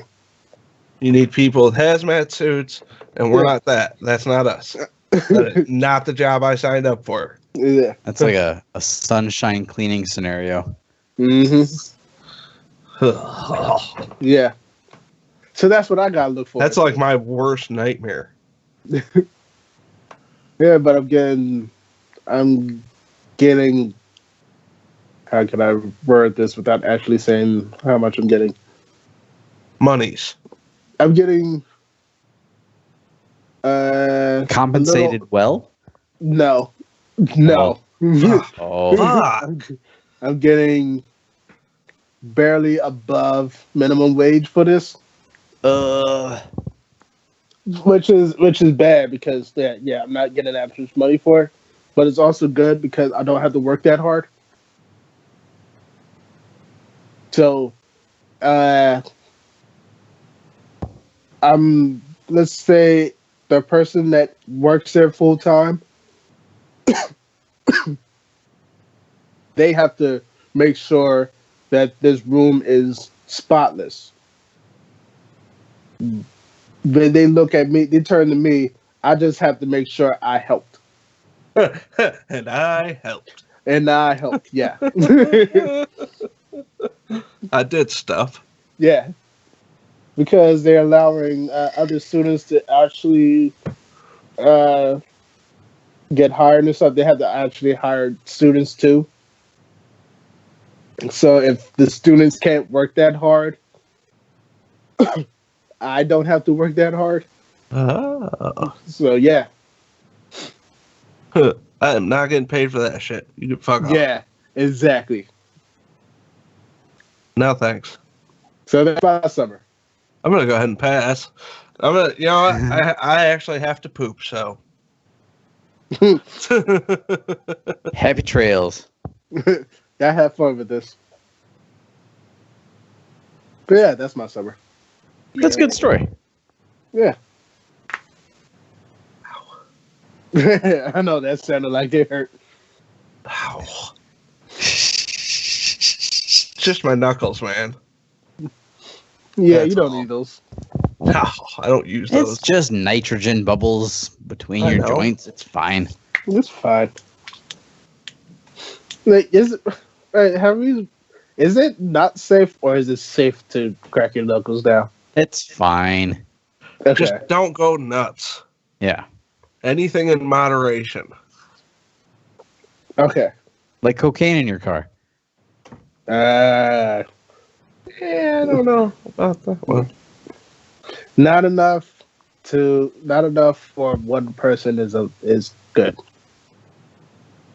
I'm guessing. Yeah. Any other stories? Stories. They're in the chat. Let's look at the chat. Mark says hi. I told him to get his ass in the show. Yeah. But he doesn't, doesn't he? No. Hey, Rob, you want to talk about that 64? 64. Or What? no? That you're working on? I don't want to talk about it. I don't want to get anybody's hopes up. Right, then we won't talk about it. Because I painted it again. Again? But I spent an insane amount of money on paint this time. Because I bought model car supplies. So far, so good. Yeah. 64? What? Nintendo 64 that I've been working on for James for way too long. Oh, shit. I hope James is doing well. Yeah. Why? He seemed like he's having a rough time. Yeah. Well, James, if you're listening, but you're probably not, we're here at the Quote Unquote Shoe. Oh, there's an ant on me. Fuck. Ah. We love you, James. Get in touch with us once in a while. Yeah. Come back to the shoe. Yeah, what the fuck? Yeah, I saw he was moving back to Chamberlain. Heights? Good thing or a bad thing? Chamberlain, South Dakota. Yeah, good thing or a bad thing? It's a thing.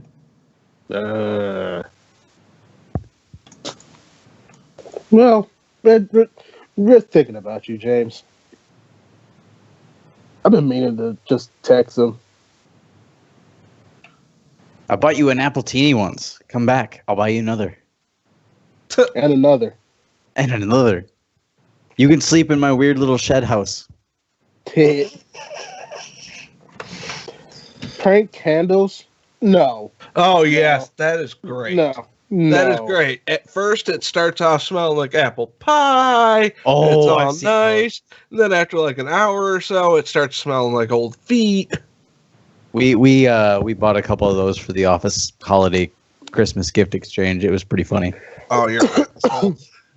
Yep. Which ones did you buy? I think it was like cow poop. Oh, God. I forget what it was. Maybe a year or two ago when we dug into that. Well, no, this starts off smelling like a good candle. Yes, and that's halfway the through, insidious part. It smells like goddamn death.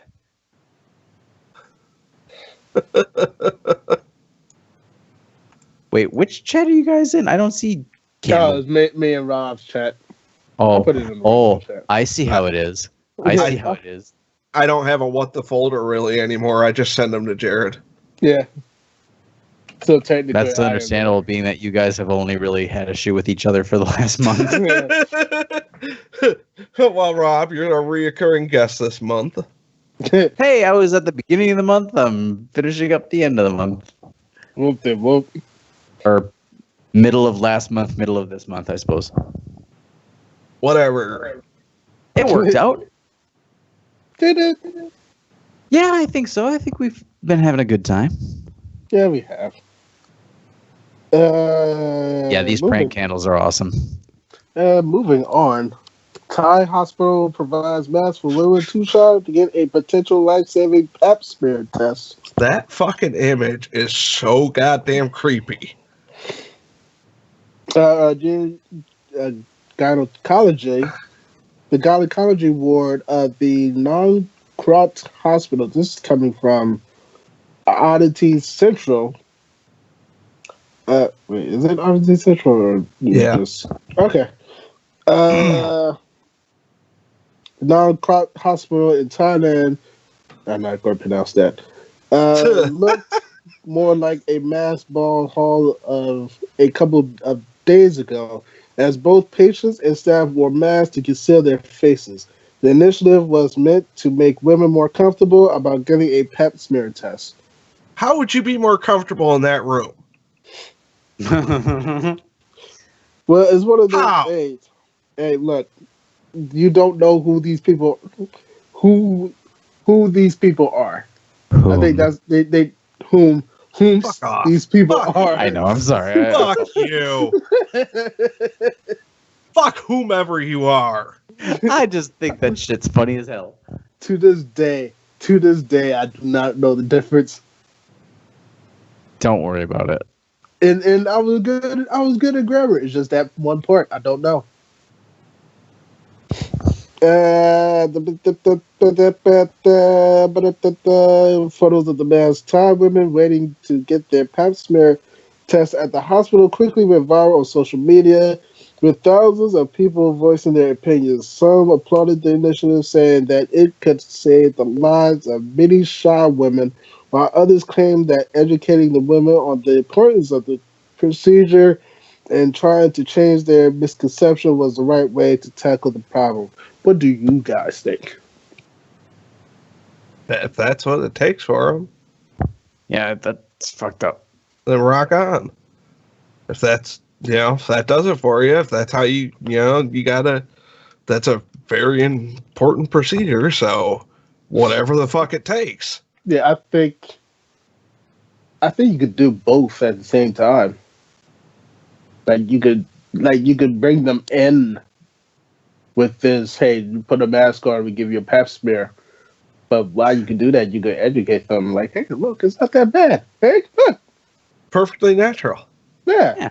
That's after medicine was invented. Yeah. It's not that bad. See, but I wouldn't downright say like this is wrong, because look, hey, they shy. They don't. They're right. That's they're just doing them. Yeah. So hey, as long as it's being done, do it. To it. Oh, fuck you, Rob. Fuck yourself. You can now buy a Tesla solar roof tiles if you're very rich. Yeah, they're confused, and that makes me happy. IFL Science. You can now buy Tesla solar roof tiles. That looks awesome, and I think when the inevitable future of us replacing a roof happens, we're going to go that route. You're going to spend $36,000. No. Yeah, I think we will. No, I think, to save $33,000 over 30 years. I don't think you're losing $33,000 over 30 years. I think there's a point where it'll get cheaper. I don't think it's going to be inevitable. It's going to get cheaper. It's going to get cheaper. But they won't be these panels that are so impact resistant that you virtually will never need another roof again. I said when we need to replace our roof is damn near brand new. We don't have to deal with this for another 15 years. We'll see what the technology is like then. Yeah, maybe there'll be a new Tesla. Maybe he'll be dead on Mars, laying in a pile after his ship exploded, just bones on the surface of the planet. I don't think it's inevitable. I don't think. I do want to do a solar. There is no fate for that, but that which we make for ourselves. But no, it's just look. It would be cool if every roof had solar panels like this. I'm a big fan of what Tesla and they are doing. It's nowhere near cost effective for most people. Right. Somewhere down the line, I think it will be. It's not there yet. That's why I'm like, we'll see what we're at in 15 years when I need to replace my roof. But it's put solar panels up on there. Why not? That'd be awesome. The Tesla whole house battery thing he has, that's awesome. Let's make it better. I wouldn't get one today, but I would like something like that in the future. But man, the whole house battery. It's you put up solar panels and it's I've seen them put in their garage. It's like a giant backup battery for your whole house. Well, it's not a backup battery. No, that's the wrong way to put it. It collects solar energy throughout the day. Yeah. And the Tesla battery is virtually a giant lithium battery, which is the science is ridiculous. Yeah. So, I just want a Tesla so that I can get on the highway, hit the stay in this lane button, and then get off when work comes up. Yep. Because I can get in the middle lane and it'll take me the whole fucking way. They're making giant, awesome leaps, but it's not it's normalized yet. Yeah. It's not there yet where it's accessible to everybody. But it's the Tesla, I think it's the Model X is the SUV, or which one's the SUV with the gull-wing doors? I don't know. I forget. It's awesome. It's got because I'm gonna end up being in the new market for a vehicle because that thing I won that weighs 6,000 pounds I have to tow around because I have literally no fucking choice. Yeah, and I need something to pull it around. The Tesla SUV they have is sweet, but it's $90,000, and it gets 250 miles on a battery, which is pretty sweet. But I could just get a truck. What are you gonna do with that? Yeah, I don't know. See, that would be useless to me just for the cross country aspect. I like taking road trips. Even if I don't do it very often, and I have a hard time coming to grips with the idea of buying an electric car for that same reason, where it's for 85 to 90% of my life, it would be awesome. But if I want to go drive up to the Lake of the Woods and go fishing, I'm fucked. I can't do that. And I think it's going to happen eventually when every gas station has an electric vehicle plug-in charge. Mm-hmm. Then, that changes things. But we're not there yet. Nope. So. We sure as fuck ain't. Do you think big business will allow us to have stuff like that? I think eventually. They don't have it. Depends on what they charge too. Because if you're a gas station, you're making $2.30 a gallon or whatever it is. What are you going to charge people to roll up, plug in their electric vehicle for 30 minutes? Because the Tesla supercharge stations are super fucking fast. They can fill up their cars really, really, really fast.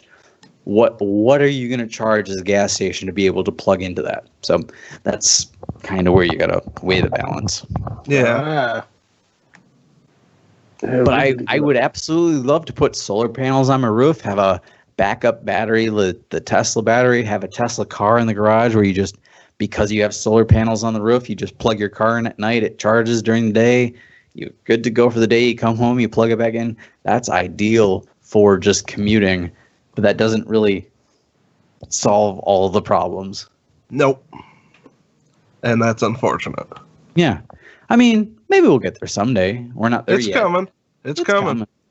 Soon. I don't, much in the same way that when I go ice fishing, I don't want to be the first truck out on the ice. Fuck no. I want other people to be out there. I want other people to be established, having a good time before I brave those waters. I want to know that it's a sure thing. Right. Before I invest money into a life-changing house makeover with electric energy, blah, blah, blah, I want to make sure that it's stable, it works, it's a solid thing. I am not financially sensible. Yeah, I'm not the guinea pig for that. You're a fucking guinea pig. Yeah. There are loads of people that want to be guinea pigs. Let them do it. They're called early adopters. Let them be the guinea pigs. Let them pay the premium to be the guinea pigs. Right? Okay. Moving on. Yes.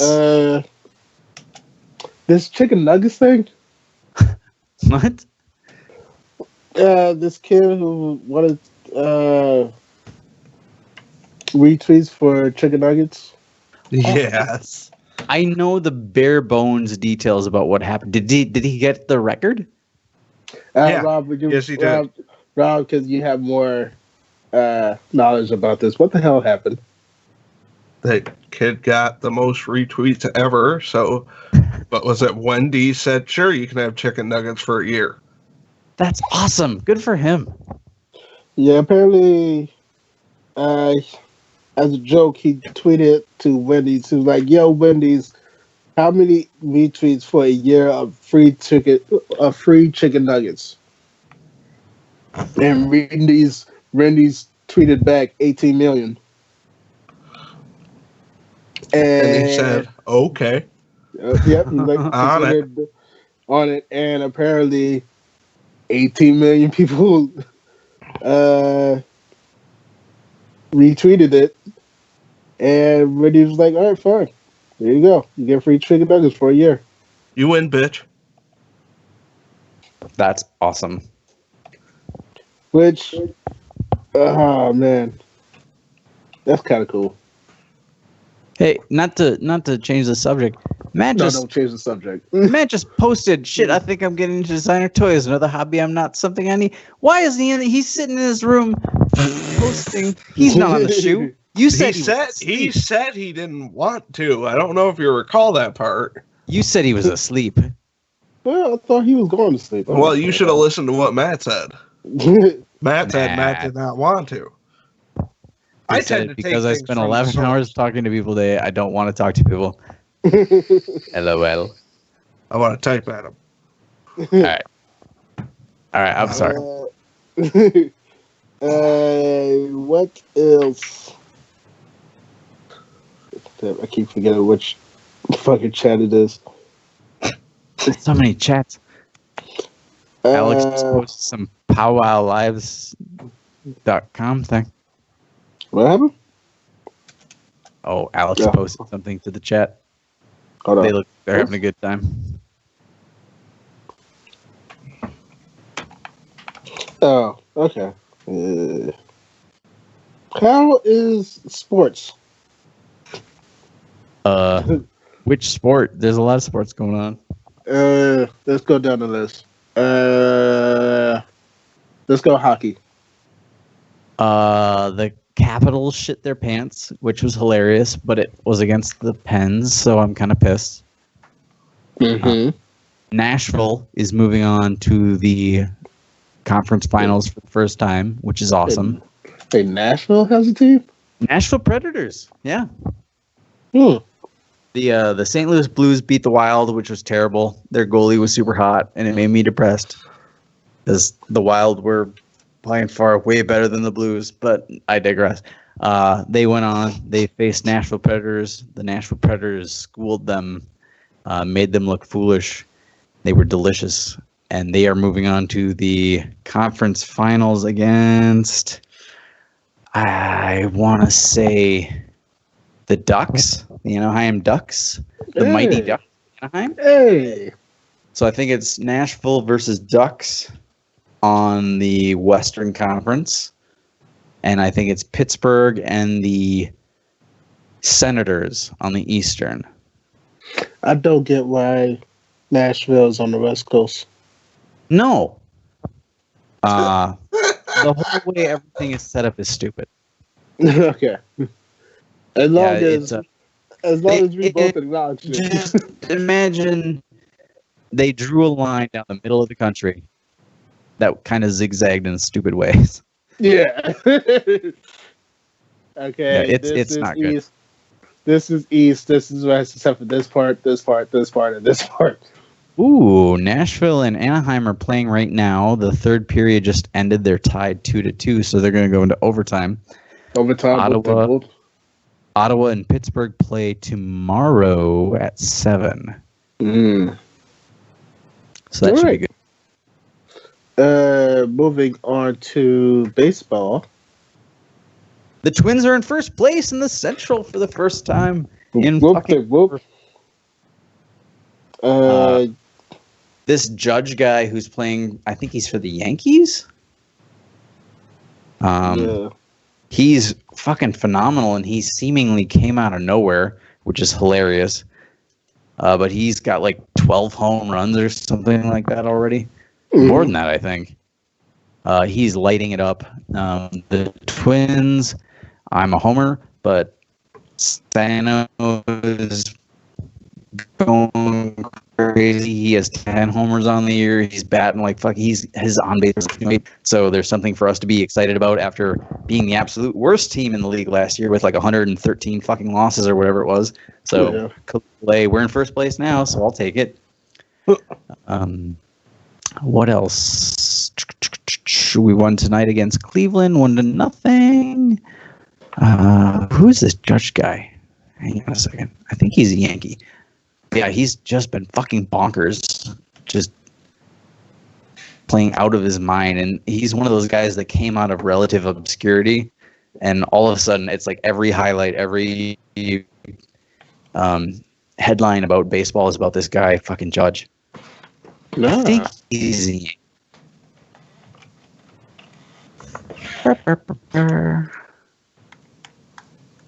And speaking about Yankees, we are second place.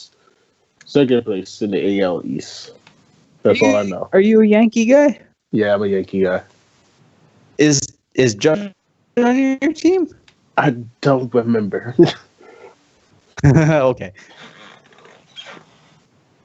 I haven't been paying attention. I keep seeing highlights of his name, and I don't know like what team he played with the Yankees. Yeah, he's a outfielder, number 99, Aaron Judge, and he's like, oh god, what has he got here? 2017, he has 13 home runs, 28 RBIs. He's batting .308. He's got 408 on base percentage. His ops is 1.146. He's just fucking killing it. He's doing really, really well. Jesus. Yeah, I saw like in the stands they showed a picture, and like yesterday's game, he's got like a fan group that dress up like judges with the robes and the curly white wig shit. Of course. So yeah, he came, like I said, he came out of nowhere. You look at his 2017 stats, his like 2017 versus his age league stats. He has like career. He has 17 home runs. This year he has 13. Oh wait, like, so he's brand new. He might be a rookie. Yeah,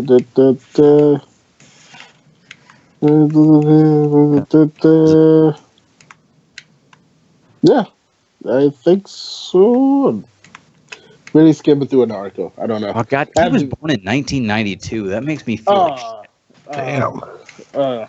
No, he's the same age as my sister.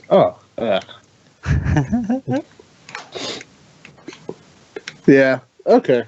Anything else MLB related? Not baseball, really.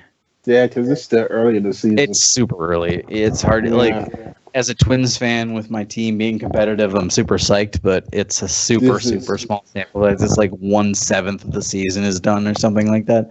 So I'm not going to get jazzed.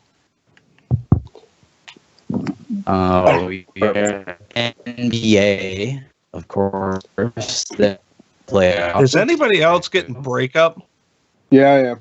And okay, it's good. I'm not. Are you guys? Oh yeah. Who's breaking? You are. Am I breaking up? Big time. Oh. Hang on 1 second. I might be right back. Gotcha. You might be on data.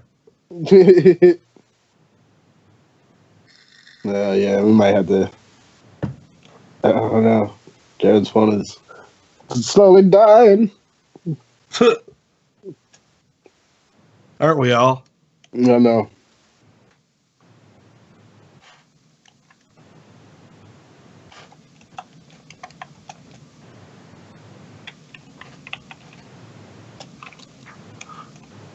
Okay. Hello? Yeah, I'm here. Oh, okay. I didn't know if you were still there. Oh, I'm still here. I'm always here. In your heart and in your mind. Yeah, well, as long as it stays there. Is it better this time? So, Yeah, I don't know. You've only been on for 13 seconds. Oh, well. We'll find out. And most of that 13 seconds was me saying how long you've been on. So. Well, goodness. Well, let's test it. Tell us about the NBA. Well, it's going to be Cleveland and Golden State because that's just the way that everything is going to happen. Everything is shaped up by the goddamn referee association. You're more of an NBA fan than I am, I think, right, Jared? What did you think when Westbrook went to Golden State? Westbrook? No, not Westbrook. What am I saying? God. Durant. Wait, yeah, Durant. Sorry. Yeah. At first it looked like, oh shit, he's going to change the game, and now it's like, oh no. He's going to change the game. I felt like it hurt the league because it made it seem inevitable that it was going to be Cleveland and Golden State. Right. But there's like no parity in the NBA. It's like you have powerhouse teams that just cannot be contended with. Yeah. If he would have stayed or gone anywhere else, maybe it would have been interesting. But these playoffs have been boring, and I'm not a big NBA guy, but I've been watching it because I'm slowly getting more into it, just because I like sports. Yeah, but it's just been boring as shit because it's just an inevitability that this is what it's going to be. Right. Yeah, it's one of those. But from what I've seen, I haven't been paying attention this year. I haven't been paying attention to sports in a while, but it seemed like throughout this year in particular, it seemed like with Durant over at Golden State, even though it seemed like it was going to be inevitable that it was going to be Golden State and Cleveland. Mm-hmm. Oklahoma has been scaring people, especially with Westbrook. So it was like there probably would be the wild card, especially with Westbrook, because he's been on a tear this year. But we all know it. And I like this one. There's this one meme that was like, at the beginning of the season, it seemed like Durant was like, "Yeah, I'm glad, like we wanted you on Golden State," but then it turns out, we wanted you at Golden State so you wouldn't be in Oklahoma. Yeah, but this season, NBA's been boring. I don't know what they do about making that not so. Because I'm totally all for players being like, I got it. It's like financially, for my family, for myself, for my brand. Because the one thing I respect about the NBA over the other sports is that the NBA gives leeway towards the players to build a brand, which is awesome, where they celebrate it. It's like, you're going to play for this team. You can be a superstar. That's awesome. Other teams, it's like, unless you're like Tom Brady, or Gronk maybe, nobody cares about the rest of the New England Patriots, you know? Yeah. The NBA celebrates the individual successes, which part of me celebrates. Part of me is like, well, I'm a big fan of team sports. I think everybody should have a slice of that pie, but they certainly make heroes out of individuals. I think grows the sport, because then, let's say, kids growing up can have a icon to emulate in the NBA more than they could at baseball, football, or whatever, because it's more accessible. So that's super cool. But at the same time, then you get like powerhouse teams like Cleveland or Golden State, and it's like, well, that's just what it's gonna be. Shit, it's not interesting because we know that's what it's gonna end up being. And to the point where some teams, like teams themselves, like the lower teams, you completely forget that they're actually teams. Yeah. Like, what was it? Fucking the Pelicans? Yeah. I completely forget. Until somebody mentions them, I completely forget that they're a team. Yeah. And it's because they don't have big names or anything like that, or they're not doing well. And you would get that like maybe every once in a while. Like there would be this like one of these low level teams that come out and play good. Like you get your Detroit, your Pistons. Right. But for the most part, every year is just like like three top teams that are going to win the title. Well, I don't even remember what the stat is, but it's like in the last 20 years of the NBA, like 6 teams have won it. You know, it's just like the same teams over and over and over and over again. It's just like, come on, like, holy shit, that gets tiring. It's almost like money counts. Right? But I think it's always one of those. I'm not going to be conspiracy theory and saying like the NBA is trying to fix it or anything like that. I agree with your conspiracy theory. But the envelopes are cold, the ping pong balls are cold. But the NBA do celebrate dynasties. Yes.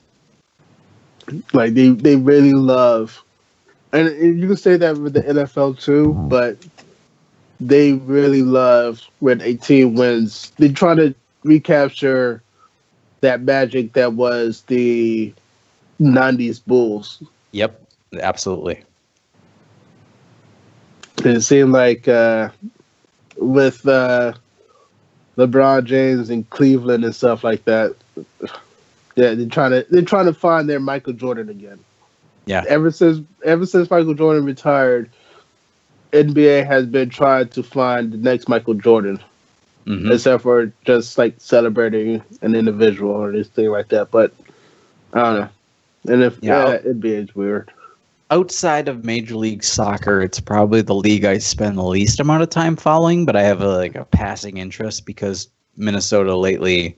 And I say lately, like the last 3 years, they've had first round draft picks up the ass, and they're making progressive moves. We hired Tibbs from Chicago. You know, there's stuff to pay attention to. It's not my number one passion, but it's been enough to get me kind of interested in watching it. Yeah. And even so, it's like, I don't know. Like it feels like it's all super inevitable. Yeah, you know. Going into the NBA, which I would say 5 teams are going to make it to the finals. Yeah, I get more of a kick out of watching college and high school basketball personally. Oh yeah, I think that's more that could be entertaining. Because that's anybody's game. Yeah. Well, anybody-ish game. That's several people's game. Yes, it's a couple people's game. It's a couple people's game. Oh, so we talked about hockey. We talked about basketball. We talked about baseball. There's really no football news worth talking about. Not at all. Not really. Tim Tebow might be called up to Double-A in baseball. Really? He's gone that far. He had his big 2-homer, big spurt, and then he's just been batting pretty middle of the pack. And so I think they might bring him up to Double-A. That was a weird thing that he went to the baseball. I think Matt talked about it before. It's like he could have been a backup on any team, and it would have just been totally fine. But he wanted to go off and do this. More power to him. Yeah, he wanted to be a superstar in the NFL, and that's not going to happen. Yeah, it wasn't. He would have been. I wouldn't even say good back. Everybody kept saying you're a good quarterback, but you would have been a better. I forget. I think quarterback or something like that. I think they were trying to put you. No. Yeah, well, yeah, but birthing coach. No, he would have been. There was some other position on the team that they said that you would have excelled at. I mean, you wouldn't be the best at it. Yeah, I know what you're going to talk about. Yeah, you would have been good. Like no matter what you did, no matter what on the NFL, you would have been an average or slightly above average NFL player. But he wanted to be quarterback. But he wanted to be superstar. Yeah. He wanted to be starting quarterback for a team. The problem is he wasn't good enough for that position. But then you look at some people in this league that are still starting, and it's like he was better than them. Right. Oh, God, I don't know. I'm not terribly passionate about Tim Tebow one way or the other. I'm glad he's finding success in baseball. In football, the Stephen A. Smiths of the world turned me off to him early because of how much they lifted him up and kind of or not Stephen A. Smith, Skip Bayless. Sorry. Because I don't think Stephen A. Smith gave 2 shits about him, but Skip Bayless thought he was fucking Jesus reincarnated. Yeah, right. So it was Tom Brady or not Tom Brady? No, he was definitely not Tom Brady. Motherfucker! No, fucking goddamn Madden with fucking what the fuck is that dude's name? another. God damn it! Brett Favre. Thank you, Brett Favre. Yeah.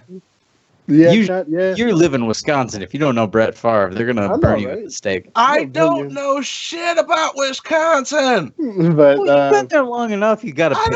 I ignore this fucking place. I hide in my basement. I want to get the. You should move out. I would love to come west, man. Come to the land of milk and honey that is Minnesota.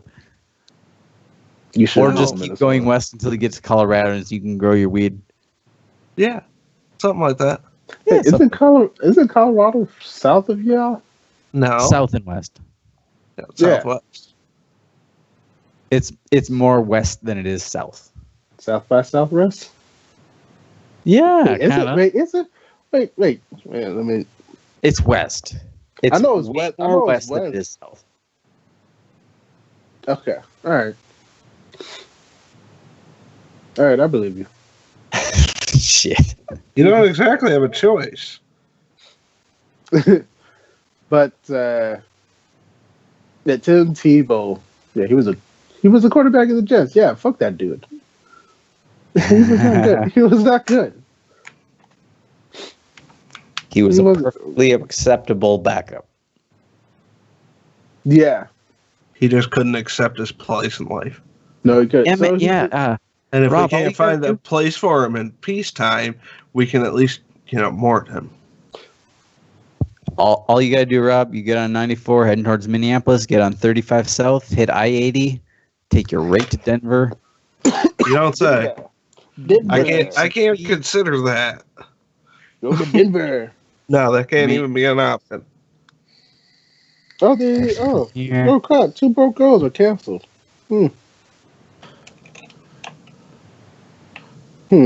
Yeah, I saw that. A lot of shit got canceled. A lot of shit got canceled.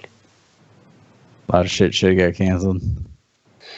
Yeah, Rob, you're only 14 hours and 40 minutes until Denver. Ooh, is that all? Is that it? The land of milk and honey.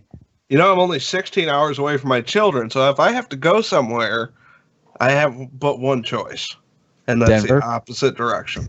Denver. I wish, but no.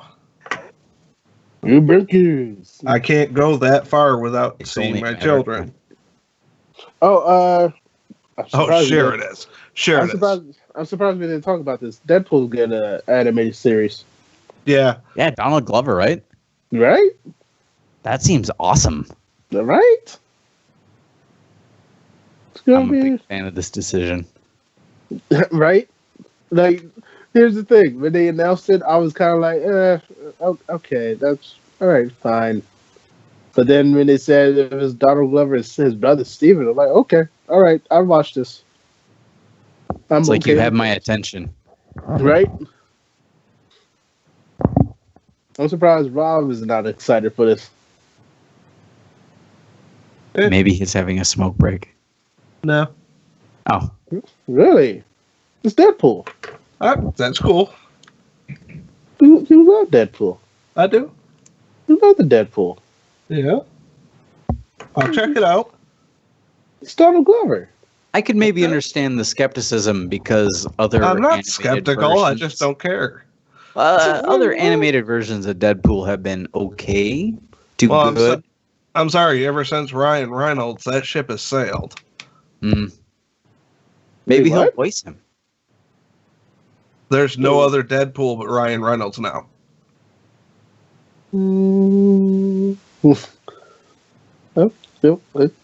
Okay. Don't get me wrong. Ryan Reynolds was great. Yeah, we'll see what happens. Yeah, we'll see. He is now my Deadpool. Okay. # now my Deadpool. What the fuck what was I watching? Oh, I watched an older episode of Family Guy that Ryan Reynolds guest starred in as Ryan Reynolds. Oh, nice. And I don't remember ever watching that episode of Family Guy, and that shit was funny as fuck. Like, he was hitting on Peter the whole time. Like, just super innuendo trying to get in Peter's pants. It was like, this shit is funny as fuck. He's trying to get his Peter. Yeah. I haven't watched Family Guy in a long time, but it was just on, and I had the TV on. I just left it, and Ryan Reynolds was like, this is pretty solid. I forgot about how good this show could be when it's going at full steam. When it's not fucking stupid. Yes, which it is a lot of the time. But this episode was certainly is. I was a big fan. I was a big fan of Family Guy before it got canceled, and then I was a big supporter of when it came back. Me too. I'm not anymore. I actually had the opportunity to tour the Family Guy studios out in California. Oh, did you see the manatee tank? The manatee tank had not yet been installed. Oh, okay. This was in the before times, long ago. No, it was right after they got brought back, and one of my teachers in college was good friends with one of the directors, Dan Povenmire, who went on to create like Phineas and Ferb. Ah, nice. What else did he do? He's done a bunch of shit. But as far as Family Guy is concerned, he did a lot of the musical episodes, like Road to Rhode Island, and the ones where Stewie and Brian go on like the road trip type things. Mm-hmm. When You Wish Upon a Weinstein, he did that one. He directed a bunch of them. He was a big creative force over there, and he gave me the opportunity to come and interview him for one of my classes in college.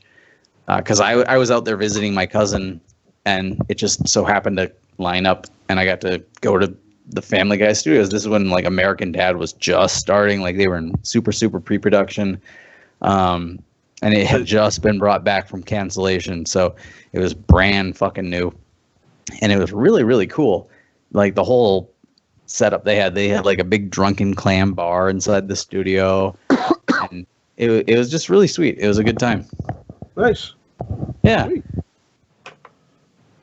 I've had some weird little intersections in my life with things like that. Swear to God, I'm jealous of your life.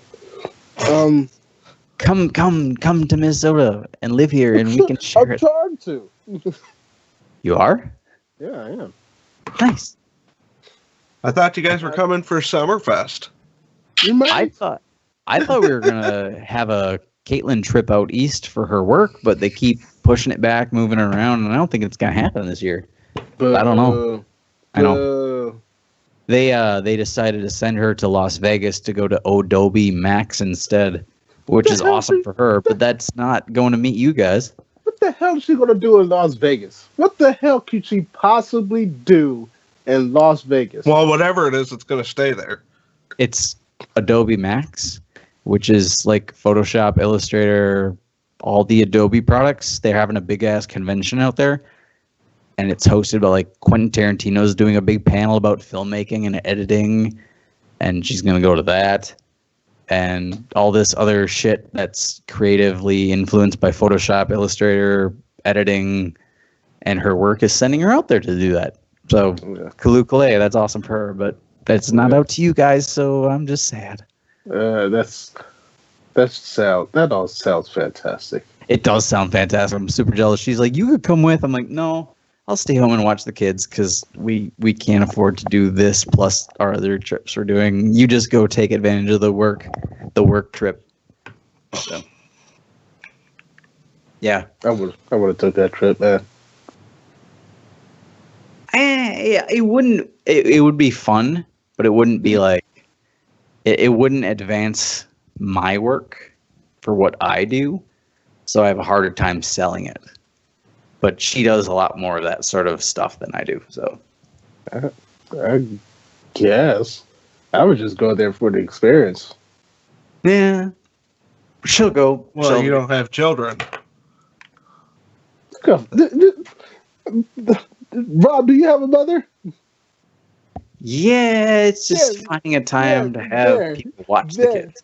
There, you also have something I don't. Oh, let's. Yeah. You just broke my heart. Yeah. So shut up. We'll see. If the stars align just right, maybe I'll take a flight out there and spend a couple days. But she's going up for like the week. Like work is sending her out for the whole fucking week for the whole convention. So I certainly don't have that kind of vacation time anymore after we took our family vacation this summer planned out. And things like this for work don't count against her PTO, so of course, God bless her, and that's awesome. She'll have fun. Somebody has to. Yes, I'll just be working on my ice castle.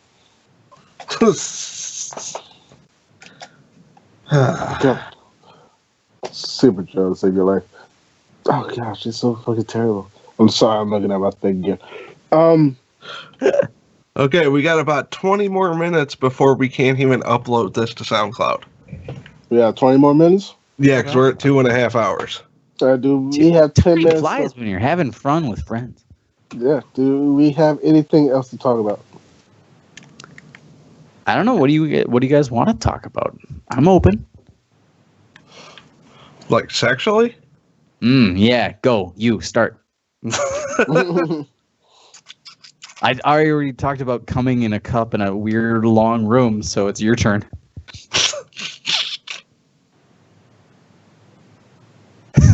That's not a no.